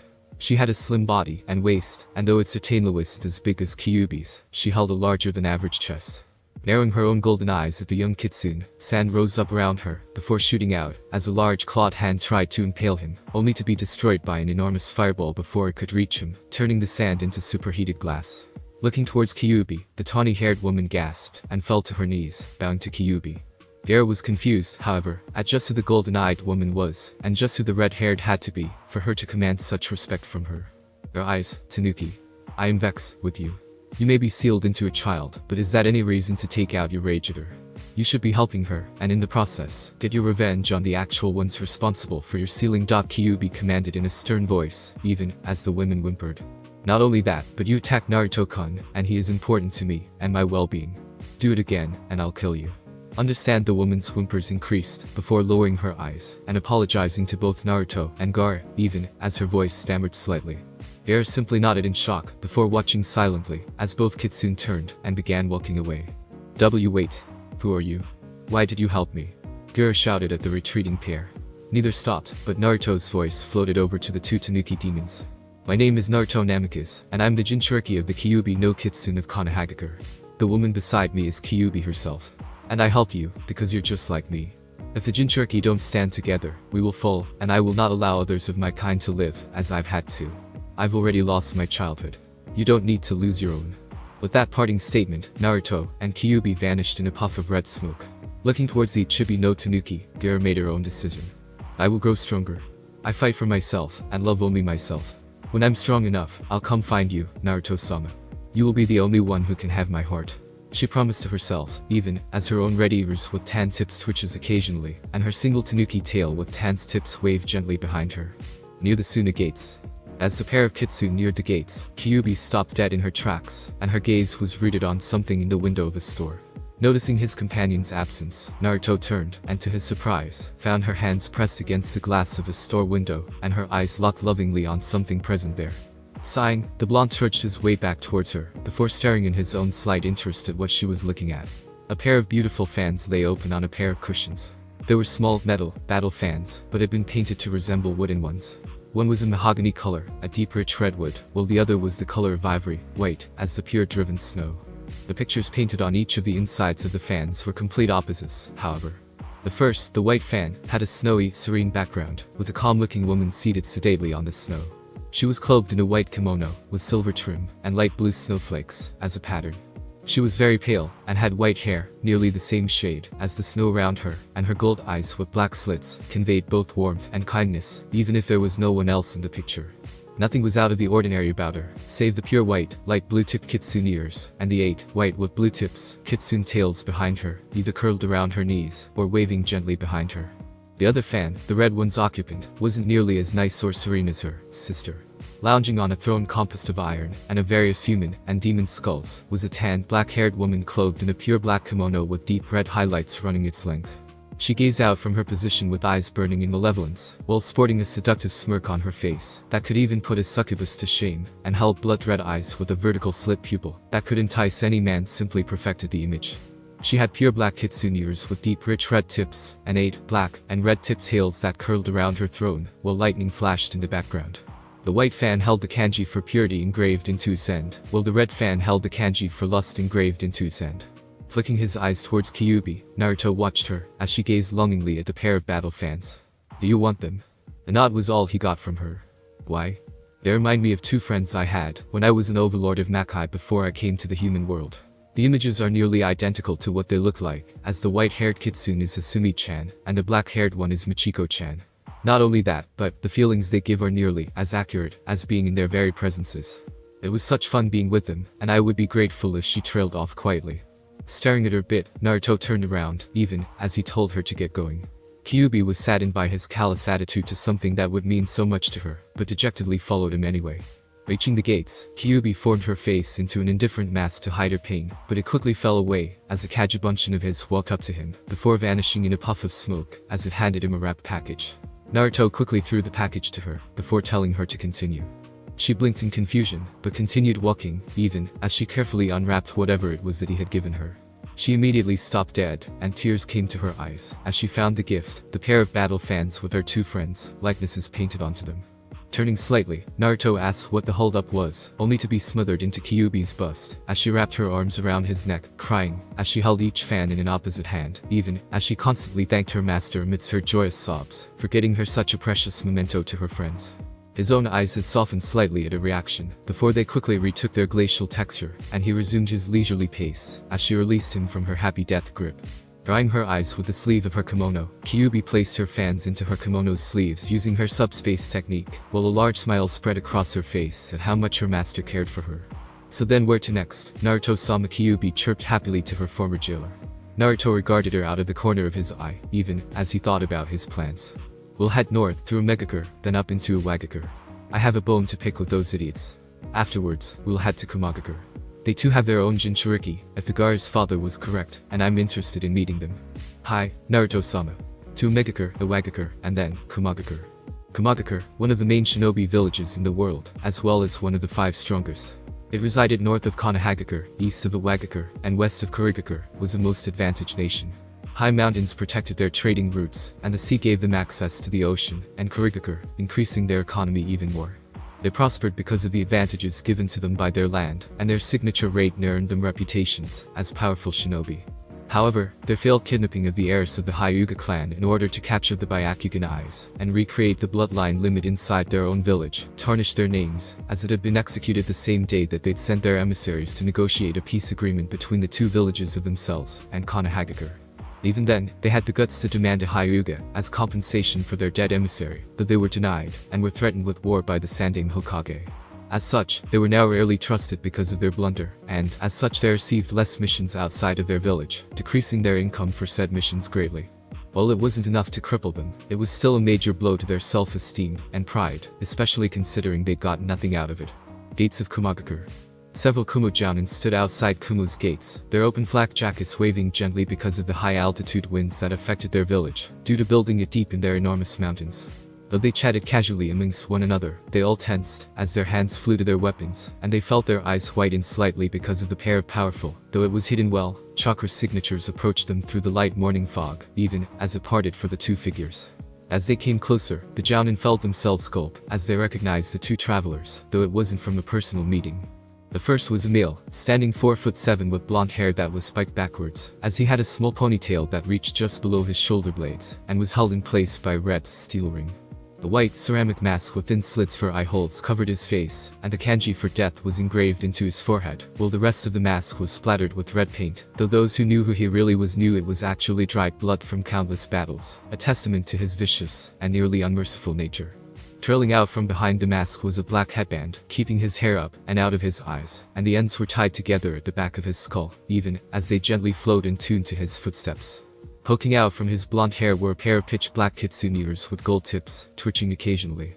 A steel under-mesh armored shirt covered his torso and biceps, while a downsized black jounin's vest protected his torso and back, but was left unzipped, revealing toned muscle and his Shiki Fusion seal. His arms were covered from the wrist to shoulder in black chakra tape, and Anbu-grade steel gauntlets covered his forearms from wrist to a few inches past his elbows. Black leather, gloves cut off at the fingertips with a steel plate sewn into the back of the palm covered his hands, and a pair of blood-red seals were engraved into the plates on the gloves, and the same seals were also engraved into the underarms near the straps of the arm gauntlets, as well as 3 more different colored seals ran the length of his underarm, seeming to glow from underneath the black tape. Chakra weights were strapped to his arms and legs, but looked more like silver legs and arm warmers than normal weights. His legs were covered in black and gray camouflage pants that were tucked into a pair of black combat boots, while 2 kunai and 1 shuriken pouch were tapped to both of his thighs, respectively. 3 medic nin belts encircled his waist, with 2 supply pouches on his hips and 2 on his sides, while a secondary pair of shuriken holsters sat between the 2 supply pouches near his back thighs.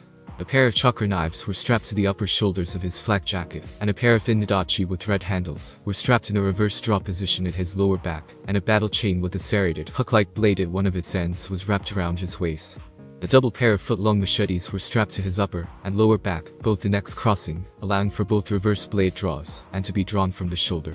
Behind him, 4 black kitsune tails with gold tips waved lazily, even as a small black backpack jumped slightly with its owner's movements as it hung off his right shoulder. His companion was much taller, about 6'1", and had such a dark shade of red for hair that it nearly resembles blood, and reached past her waist, as it trailed down to her calves, while part of it was done up into an oriental bun, and held in place by a double pair of kitsune hairpins, the top 2 white, the bottom 2 black. Perched on her head were also a pair of red kitsune ears with gold tips. She had deep red eyes with a black vertical slit for a pupil, and her eyes were shadowed by a black outline, as well as being slightly elongated, giving her exotic somewhat foxy look.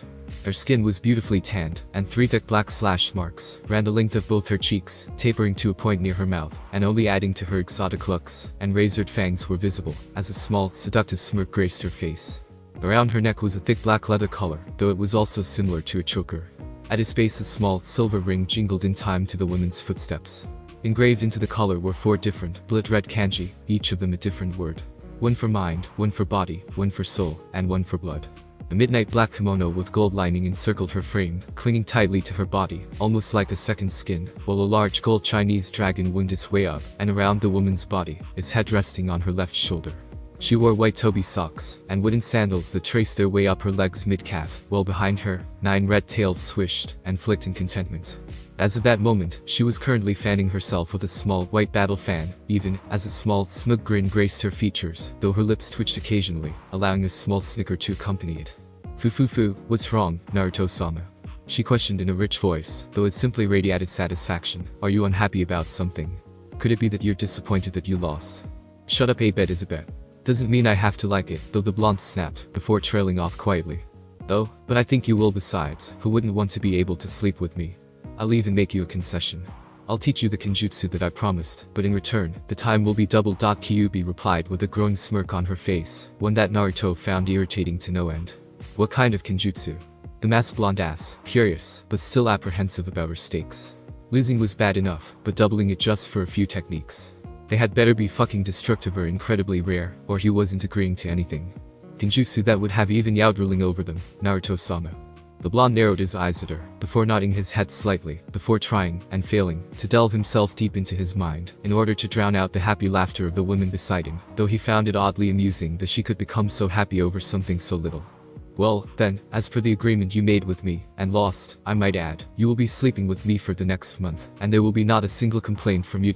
She started with her grin growing wider due to satisfaction, even as the blonde next to her sighed in exasperation. The blonde's name was Naruto Namikaze, a civilian from Konoha. Or at least, he was when he left. Currently, the kid was a S-rank threat in both Iowa and Ayame, as well as having a flea on sight order from Konoha, though he didn't have a shinobi rank. Veridide was far more of a threat than him, however, considering she was the one that happily, and with a great deal of glee, leveled most of Awakens, all on the orders of the blonde child walking at her side. Though it was debated if he was actually a child, let alone even human. They were an infamous pair, utterly destroying anyone or anything stupid enough to piss them off. An example was the 50-mile wide crater that used to be Awakens. Megakure got off easier, though their supposed shinobi god was killed off by Naruto. And this was the same god that killed Salamander Hanzo. The rest of the shinobi nations didn't know just what kind of monster this kid had to be to kill the supposed god, but they sure as hell prayed the pair didn't come into any of their villages, because whenever they entered one, shinobi or otherwise, something always pissed one of them off. They'd leveled half a dozen other villages and cities already. As such, Kumogakure's Jounin prayed to any and all known kami that the kid and his bloodthirsty pet kitsune didn't decide to add Kumo to their ever-growing list of places that pissed them off and were reduced to nothing but rubble. Stopping several feet away, Naruto studied the nervous and severely sweating Jounin before turning to Kyuubi and tilting his head towards them. She inclined her head to him in a silent agreement before a bloodthirsty and absolutely vicious grin made its way across her face. This only served to scare the poor Jounin even more, and they visibly trembled as the pair of kitsune edged closer. After all, who the hell wanted to be anywhere near these pairs of psychos? Around the shinobi nations, a fishnet and trench coat wearing kunoichi with a dango addiction, a man with bandages around his face, and carrying a massive two-handed sword on his back, a red-haired girl with a large gourd filled with sand, as well as the golden-eyed woman currently training her to use a sword, all began having sneezing fits, before wondering who was talking about them. Gulping heavily before praying to Kami mentally, one of them stepped forward and blocked the path of the kitsune, before stammering out a sentence to them. Can you please SST stat YRB business in Keiku Kumogakure? The pair of kitsune stopped briefly, before a single, whispered word had the jounin fleeing inside their village to frantically report to their cage.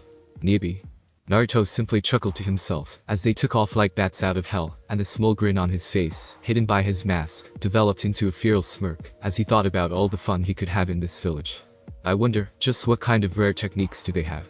Konoha, Aim, and we all had forbidden scrolls, filled with their village's rare and unique kenjutsu. If Kumo is no different, I think I'll borrow their scroll for a while, hehehe. The blonde thought in glee, even, as he cheerfully made his way into the village of Kumogakure. Market District, Kumogakure. Yugito Nai, age 14, one of Kumo's strongest jounin, and Jinchuriki of the Nibi no Nakamata, was not having a good day. No? Scratch that. She was fucking pissed, as hell, and the next idiot to try and feel her up was going to be castrated. Slowly. With an apple peeler. This was the 5th time this morning that some asshole had tried to get her in the sack, and she was quickly growing tired of it. The other jounin she was grouped with cared little for her, and regarded her with contempt because of her body housing the Nibi. She was only promoted to jounin because despite her being worthy of the position, having their Jinchuriki at the forefront of their forces would show off their strength, and allow for them to be contacted regularly for outside missions. The civilians hated her because of the demon, and she didn't have any friends because of their fear of her, or their own precognitive opinions of her that she disagreed with. Highly.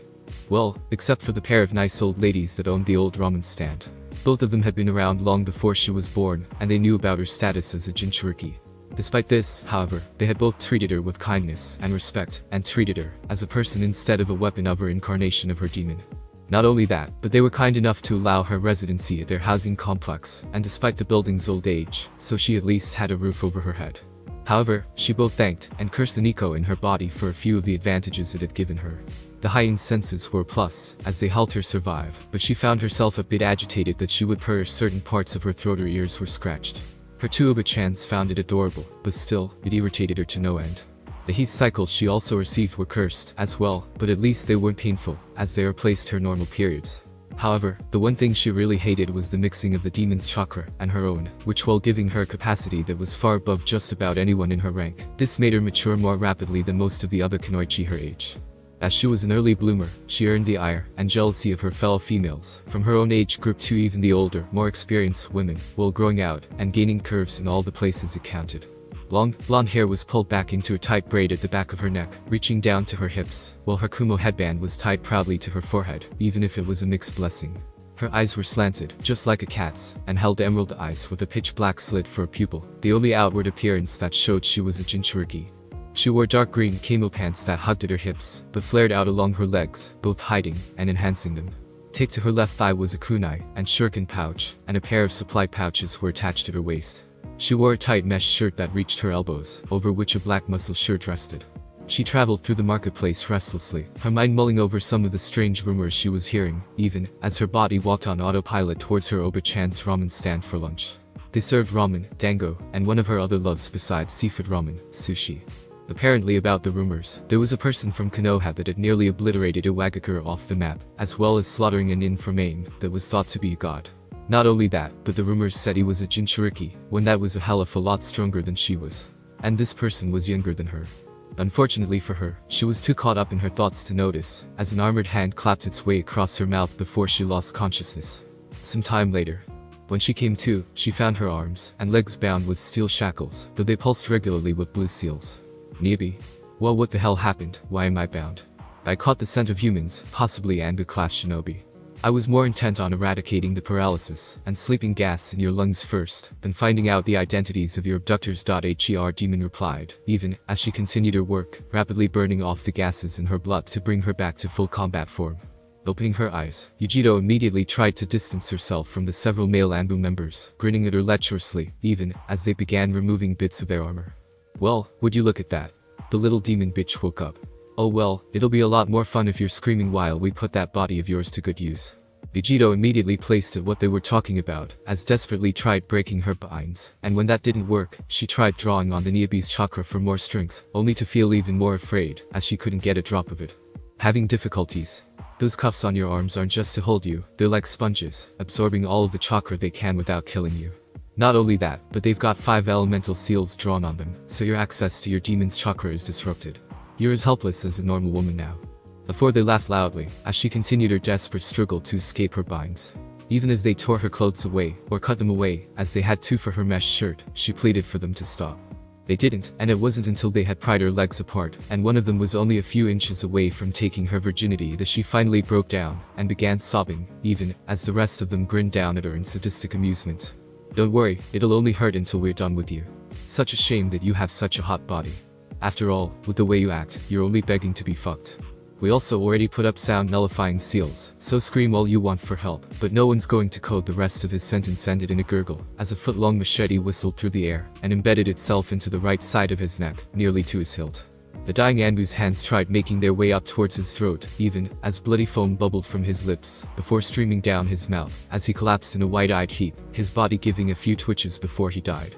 Turning her head in the direction the weapon was thrown, Yugito felt her eyes widen in disbelief, as well as a bit of hope, as she was greeted to the sight of a black-clad blonde with a blood-spattered mask, and of voluptuous crimson-haired women wearing a black kimono with a gold dragon, spiraling its way around her body. The blonde's arm was extended, so she assumed he was the one who threw the curved blade. It was the tails and ears that they possessed that had her slightly worried, however. The blonde had black ears, and 4 tails, tipped with gold, while the mature Redeed had crimson ears, and 9 tails. Butchers were also tipped with gold, even as they whipped behind her in agitation. "What are you doing? Rape of a fellow shinobi, especially a kunoichi, is a crime punishable by execution if found guilty. Do you have a death wish?" voiced the Redeed in anger, even as her smaller partner stayed silent. "It's none of your business, bitch, but since your buddy killed our commander, I think we'll take our payment out of your body. A slut like you would probably love it."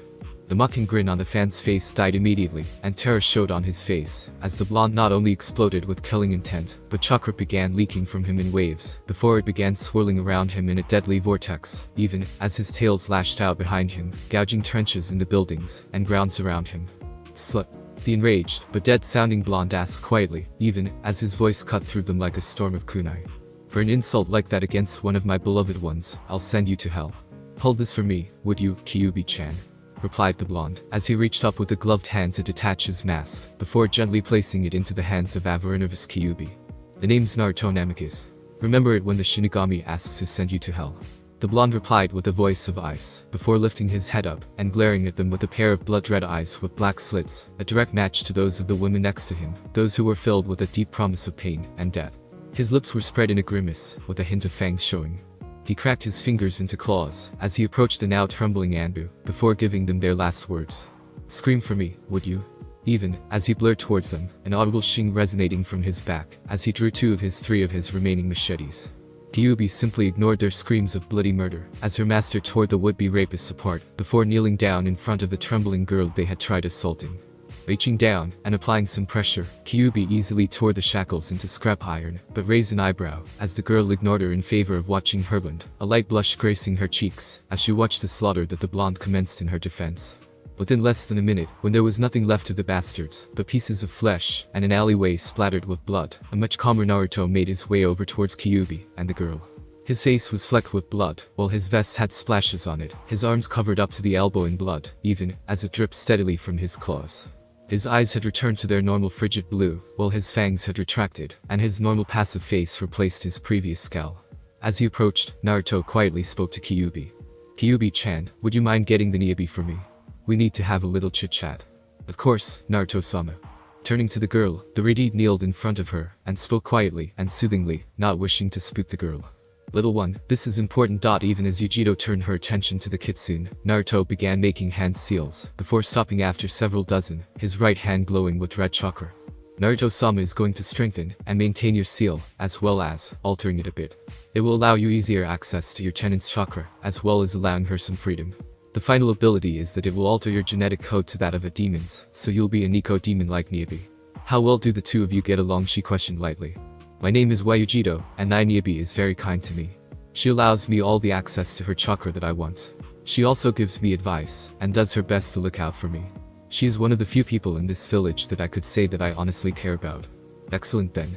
This seal's advantages are numerous, but, as I said about the Niabi's freedom, she will be given an actual physical body, and will be allowed to be free of your body, in a way.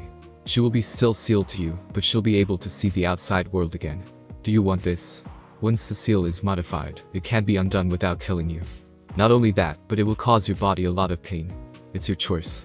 What will you do?" Looking up at the blonde next to the older woman, Yugito nodded, trusting her saviors. Bringing his hand back, Naruto thrust it into her stomach. Kumo Jinchuriki. Byoki Nakamata Shikifun. Fuin Cloud's power of human sacrifice. Demon Cat Death Seal. Seal. Echoing from his lips, as he slammed his gloved hand into Yugito's stomach, and displaced an enormous amount of chakra into the older blonde's body. The effects were immediate, as a large blue seal spread across Yugito's stomach, before glowing a blood red, and mutating into an even more complex array, and then Yugito began screaming her head off.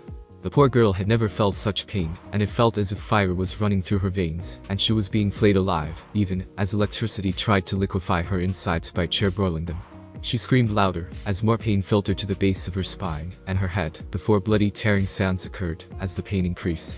The pain was incredible, indescribable, and her screams were doing wonders for Naruto's sensitive ears. As her volume increased, the blonde had enough. Grabbing her head with his free hand, he pulled the pain-filled girl flush up against his body, while holding her head against the left side of his bare neck. "Bite me," he ordered in an agitated voice. "It will help you with the pain, and I won't have to listen to you screaming. I'm losing my concentration." Yugito's tear-streaming eyes stared up at the blonde, as she screamed louder. Naruto's eye twitched before shouting at her with his killing intent behind it. "Bite me."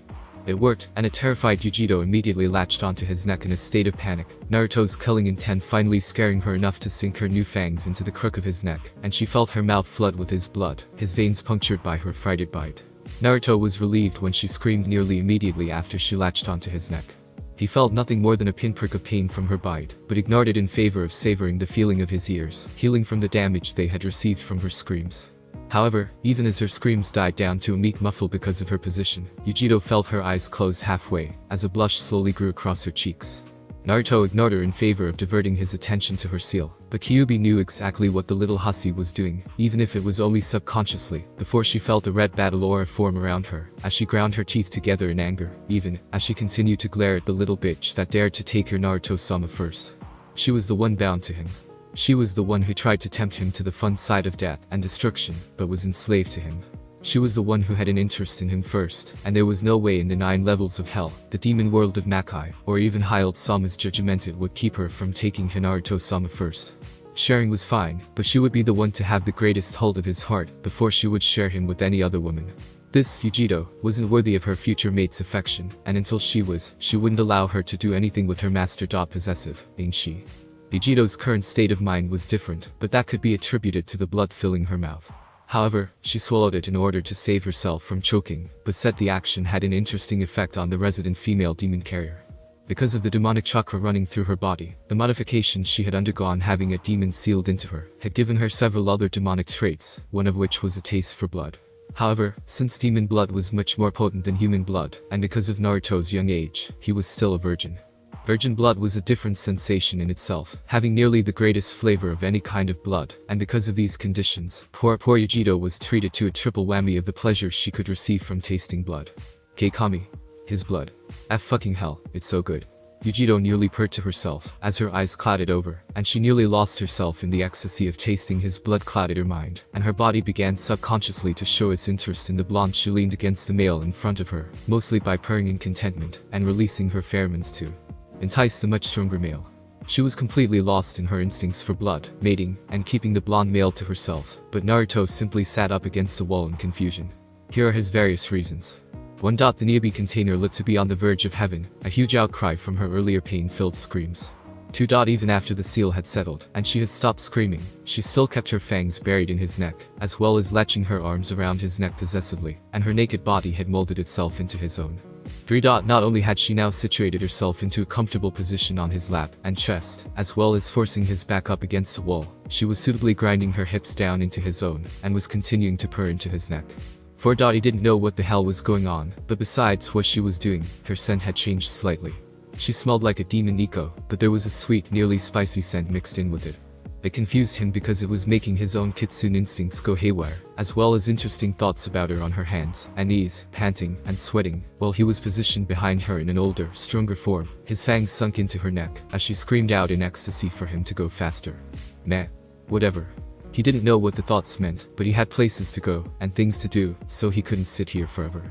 Grabbing the girl's ponytail at the back of her neck, Naruto gave a sharp tug to get her to stop biting him, but after several seconds, she remained latched onto his neck.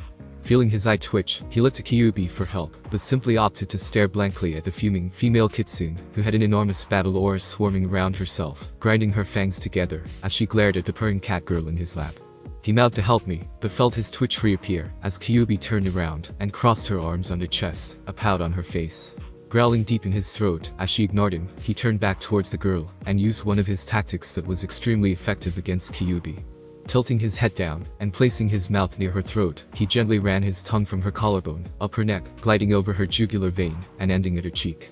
The effects were immediate, as the girl's eyes dilated immediately, as she gasped, before she jerked away from his neck, even, as he watched in amusement, as her face became inflamed. He would have removed her from her position, but raised an eyebrow, as she dove back to his neck, her tongue lapping at the small trickle of blood that escaped from her bite. Her tongue was oddly rough, like that of a cat. The wounds smoked slightly, as they closed, and healed. "How do you feel?" Naruto questioned.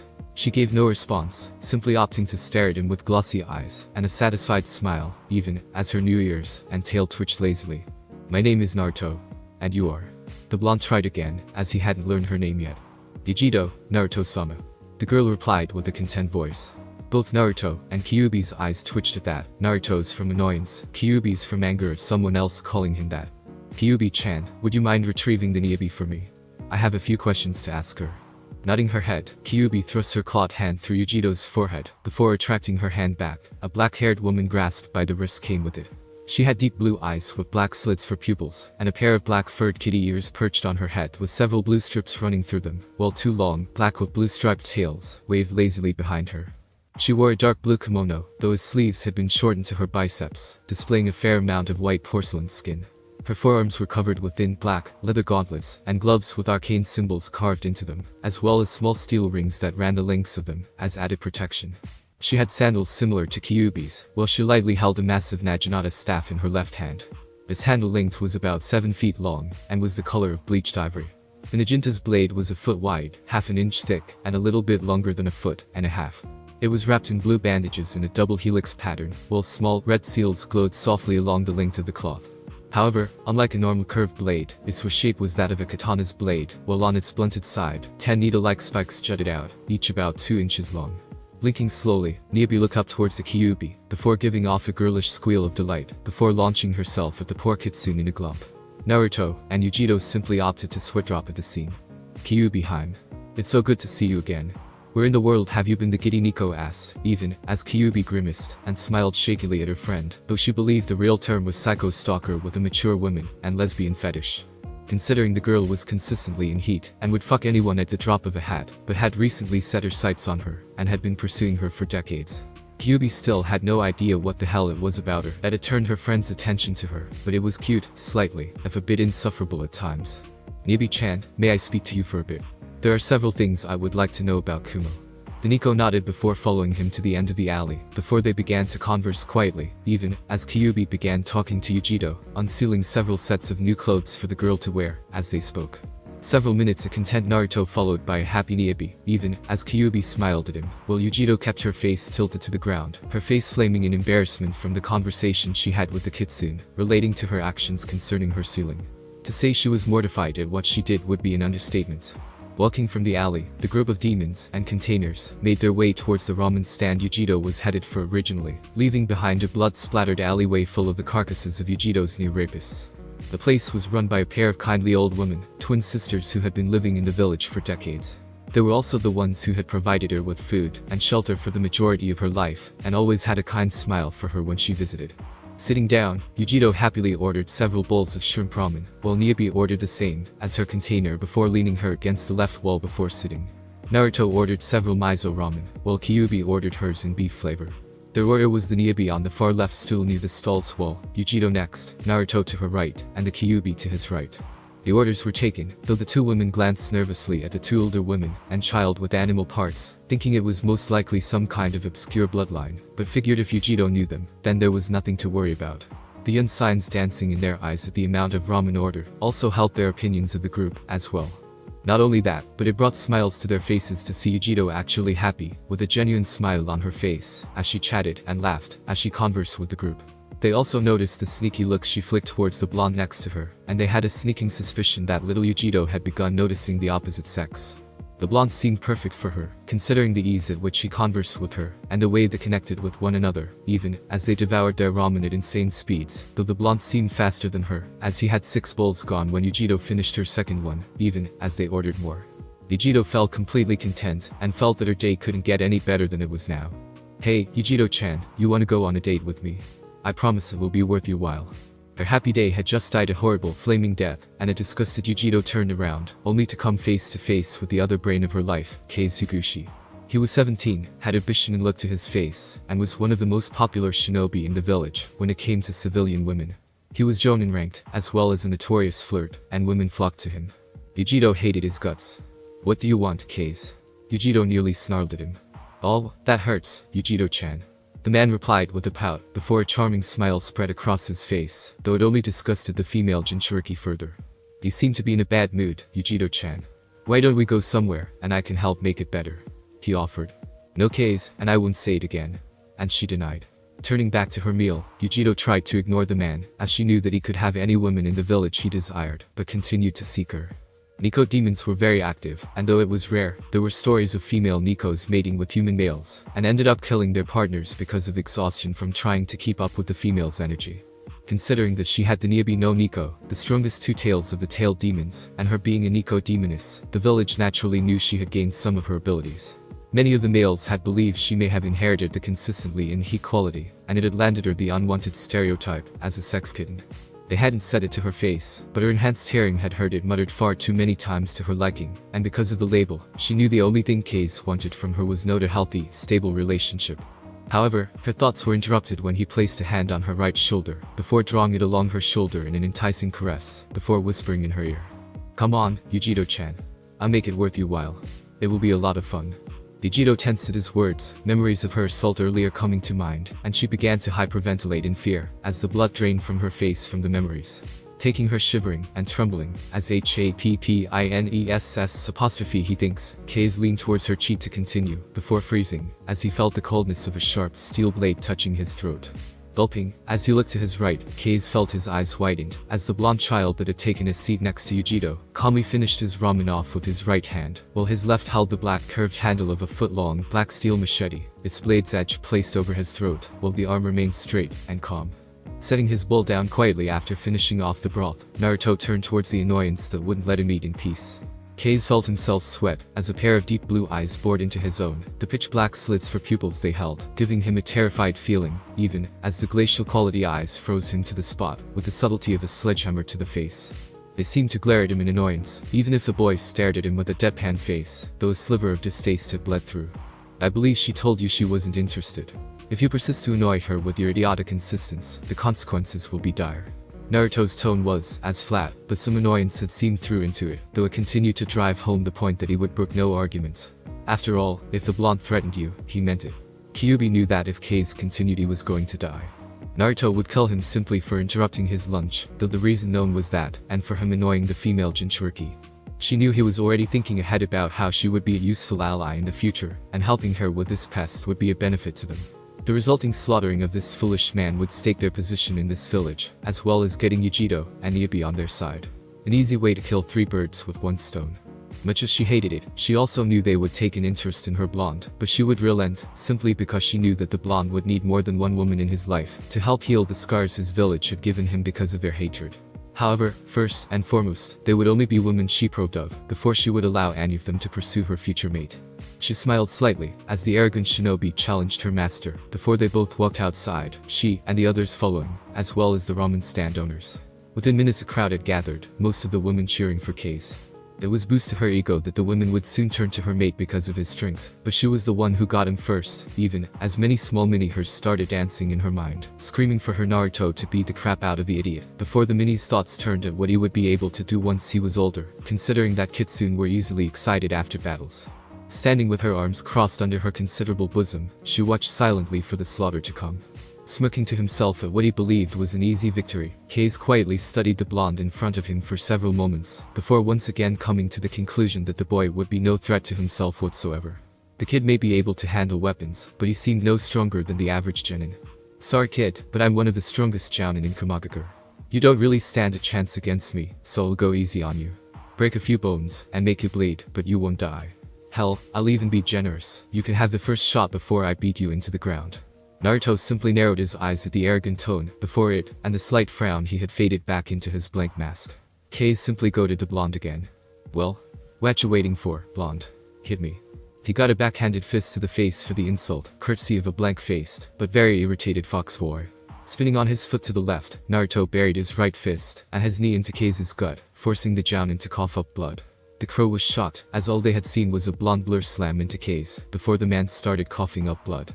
Bringing his buried knee backward before kneeling on it, Naruto bent back until his right hand was used as a stabilizer, before slamming his left foot into Kay's jaw.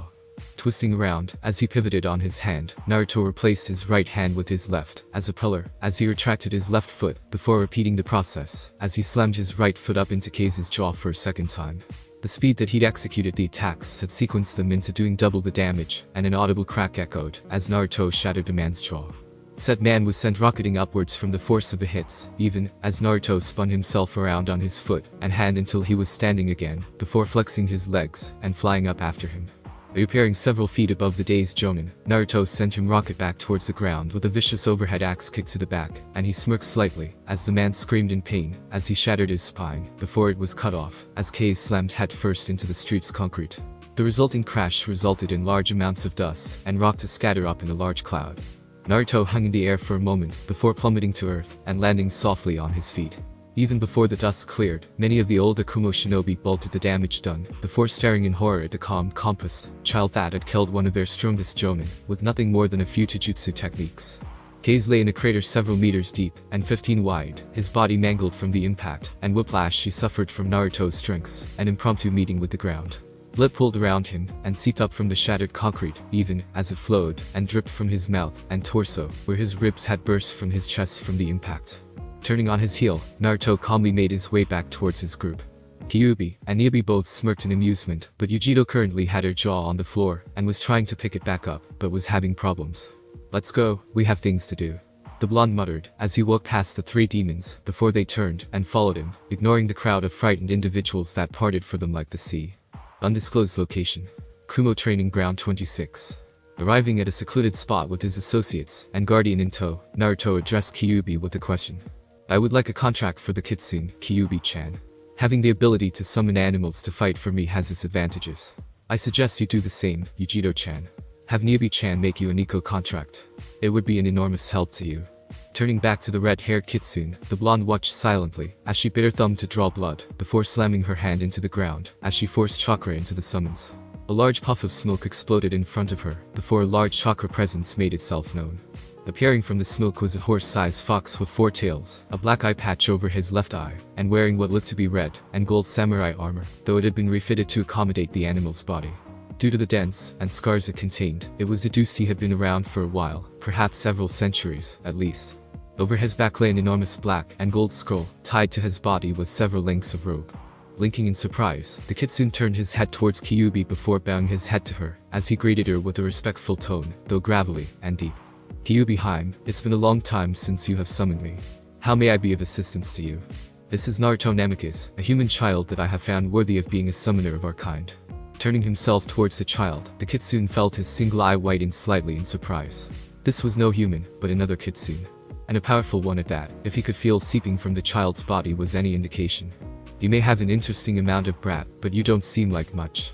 What's so special about you that you could even dream about signing your name on our contract? Questioned the fox in a scathing tone, obviously unimpressed with Naruto. Kyuubi felt herself pale slightly at his words, but before she could warn him, she shut her mouth, as Naruto's killing intent spiked. The kitsune was worse off, as he was given the brunt of it, as the blonde focused his now red eyes into the kitsune's own. Naruto glared at him, as he leaked more killing intent, as he approached, and wisps of red chakra had begun circling him, and the kitsune noted with some slight apprehension, that the grass had begun to wither, and die wherever he stepped. Worthy? The blonde questioned lightly, but it was scary enough to have even Hild Sama shaking in her boots. Why am I worthy, you asked? Because you are arrogant, a stuck-up fool. Will you have Kyuubi-chan respect because she is stronger than you? You immediately look down on others who are weaker than you. Kyuubi-chan has told me a great deal about your kind, that you are the strongest clan of demon animals in all of Makai, and are the most influential within your own netherworld. It seems she was mistaken, however, if this is the way you kitsune treat other species. You disgust me, and right now, the kitsune are no more than a worthless summon to me. Because of your actions, I no longer have an interest in forming a contract with this clan, and I hope to find another one that has better manners. This contract will be signed, but I wouldn't be summoning any kitsune until I believe your kind have succeeded to garner my interest again. As to the reason I was chosen to sign the contract, Kyuubi-chan is bound to me for the rest of eternity. Even in death it can't be broken. She is for all intents and purposes my slave, and has been since I was a 6-year-old human child when I bound her to myself, far tighter than even the Shikifune seal could have done, considering its job was to do the same, but kill her when I died, as well. She however has respect for others, she is courteous, and has manners, unlike you. Please, tell the clan, as well when you're sent back, that you just insulted the next leader for your kind. Kyuubi-chan wanted me to be the strongest kitsune, but I have a new desire. I will be a warrior without equal, no matter what it takes, and I'll kill Kami himself if he gets in my way. Goodbye. And with such a parting comment, Naruto slammed his gloved fist into the terrified kitsune head, vanishing him in a puff of smoke. He turned to Kyuubi, as she held the red and gold summoning scroll, before unraveling it with a small click, and laying it before his feet. He knelt light in the grass, before biting his thumb, letting the blood flow before beginning to sign his name. She had given him the scroll meekly, with a subdued posture, remembering his words to the kitsune that he had sent back after its summons. The kitsune clan has become arrogant, it seems, due to your absence. They are not, as you told me, Kyuubi-chan. However, my views about you have not changed, and are far different than that of how I will see the kitsune from now on. You have been with me since my birth, since my first day taking breath in this world, even if you tried to use me, at first. She flinched at that memory, considering that because of it, despite how much he trusted her, he wasn't going to forget that event anytime soon. However, she filed the thoughts away for later, as he continued. However, the kitsune you summoned disregarded me immediately, despite your blessing. That is what irritated me. Until the clan learns to respect others, and not to be so arrogant, you will be the only kitsune I will bother to have contact with. Finishing with the scroll, Naruto tossed it back to her, where she rolled it back up with a soft click, before it vanished in a puff of smoke. As you wish, Naruto-sama. And, I am sorry for how he treated you. He was one of my best soldiers. I expected more respect from him because of my declaration, but it seems that she had hoped that having the Kitsune clan on hand as summons would raise his opinion of them, and by proxy, herself. However, because of her idiotic subordinate, his first meeting with others of her kind had given him an inaccurate impression of her kind, and he may begin to drift from her because of this. It's fine. The blonde replied to her, before watching with interest, as the Niobe repeated the same process, as Kyuubi had several minutes ago, and a larger plume of smoke engulfed the field. As the dust cleared, a massive pure white one-tailed cat stood on its haunches, a large black and blue scroll tied to its back, before it yawned, and waved an enormous paw in greeting to Niobe.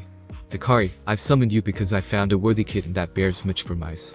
Nodding her head slightly, the Nico leaned her head down slightly towards Yugito, before sniffing at her cautiously, before smiling slightly with a large Cheshire grin, as she nodded her head. She's perfect, Niobe-sama. This little kitten will go far with our support.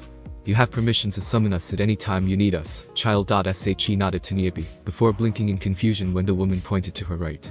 Looking over, she felt herself gulp, as she stared into the eyes a similar shade of her own, but missing the warmth and kindness she had. No child should have such eyes, ones that had seen such horrors and hardships that it froze you to your core. She sniffed at him, as well, before recoiling in horror. So young, and yet, you filled with so much pain. I do not know why Niobe-sama wished for you to be able to summon us, but by all means, please do so. I hope that in the future, we Nikos will be able to help you with your pain. I will tell the rest of the clan about the two of you, Naruto no Kitsune, discipline of Kyuubi-sama, and you, as well Yugito no Nico, discipline of Niobe-sama. I expect great things from the two of you, and I bid you both farewell. And she vanished in a puff of smoke. Both Jinchuriki signed their names after she vanished, before Niobe rolled the scroll up with a click, vanishing it with a burst of blue fire. Nodding his thanks to Niobe for use of the Nico summoning contract, Naruto walked back towards Kyuubi before speaking to her quietly for several minutes, before he vanished in a puff of red smoke. Even when Yugito asked where the blonde had gone, she was humored with a predatory grin from the Kyuubi, and a sadistic look in her eyes, that scared the both of them out of their wits. She laughed lightly at the look on their faces, before telling them to follow, as she sauntered away from the training area. Kumogakure gates. Even as Yugito waited nervously for her new friend to return, both Kyuubi and Niobe animatedly discussed something of interest to themselves, but she felt herself grow curious, as an occasional giggle made its way from them. It wasn't until Niobe exploded with laughter and fell to the ground, as she held her sides, that she finally asked. When they turned to her, she felt herself whimper slightly in fear and panic, as they both sprouted enormous grins, and their eyes held both mischief and vengeance. She also felt herself squeak in sunrise when Naruto simply shimmered in front of her, appearing out of thin air, as he held his left hand in a single seal she had never seen before. And there was also a sadistic smile on his face, as he leisurely made his way towards the gate, Kyuubi in tow, as she waved goodbye to both Yugito and Yabe. However, the blonde stopped just short of it, before turning towards Yugito, his white and red mask halfway to his face. You should have no more problems with this village. Hokage was an idiot for allowing your treatment to go unpunished, and I made it very clear to him. I'll come back and teach this village why you do not antagonize an irritated kitsune. Goodbye, Yugito-chan. Let us hope that we meet again someday. Turning around, the blonde continued his journey from Kumo, Kyuubi following him sedately. Wait. And he was promptly stopped by a panicking Yugito, as she sped off towards him. Even as he turned around once again, he felt one eyebrow raise slightly in interest at her state of being, from the downcast face, and slight blush gracing her cheeks, and the armored boot that dug shyly into the gravel road, Yugito's hands behind her back. My mother died giving birth to me. However, she was praised as one of our strongest and bravest shinobi, due to her genin exam. Our exam consists of a show of bravery, in order to secure our rank. My mother killed a tiger with her bare hands, and later created a pair of earrings from her fangs. They're the only thing I have of my mother, and they're precious to me. Bringing her folded hands from behind her back, she presented a several-inch-long ivory fang, with a small hole drilled through its base, where a black hoop with a small needle clasp attached through it. I would like for you to have this. It's one of her earrings that she wore until her death, and I would for you to have it, as thanks for helping me, and protecting me from those men that tried to. She mumbled off at the end, but gasped, as a leather-clad hand gently fell over her own. Before Naruto's fingers curled around the earring before pulling it away. She felt herself heat up even more after seeing his face, a small smile on his face, as he nodded to her. He brought the fang up near his ear, before speaking to her in a gentle, grateful voice. Thank you, Yugito-chan, for this gift. I know how hard it is to part with something like this, something so momentous, and I will treasure it always. He ran his right hand along the length of his right ear, before a small flare of chakra attached it halfway up his ear, the small hole he had made for its smoking, as it healed over, sealing the gift to his body. Turning around once more, Naruto reattached his blood-splattered mask with a small click, before leaving with his guardian in tow. Where to next, Naruto-sama? Kan. And we are heading towards Kurigakure. The blonde piped up beside her. Kan, the female demon, muttered out with shock. Call me Kan, Kyuubi-chan. I preferred, actually. Naruto-sama is becoming annoying. We have been together for several years already, Kyuubi-chan. I believe you have earned the right to call me with some form of closeness. As you wish, Naruto, Kan replied as somewhat startled, but secretly pleased, Kyuubi even, as the both of them become disappearing blurs, as they displayed speeds Anbu would be frothing at the mouth to learn. Back with the female blonde Jinchuriki, she simply stood there in a stupor, her mouth opened slightly, as she drooled, and she steamed in the frigid air of the mountains, and her face became hot with a deep blush. It was only a few seconds she stood in shock, before swooning, and crumbling into a boneless heap, even, as the Niobe laughed herself silly before dropping to her back, though a small blush could also be found on her face even, as tears began leaking from her eyes, as she continued laughing her ass off. Yugito's last thoughts before she fainted, and Niobe's own thoughts were eerily the same. Naruto-kun is hot when he smiles. The end.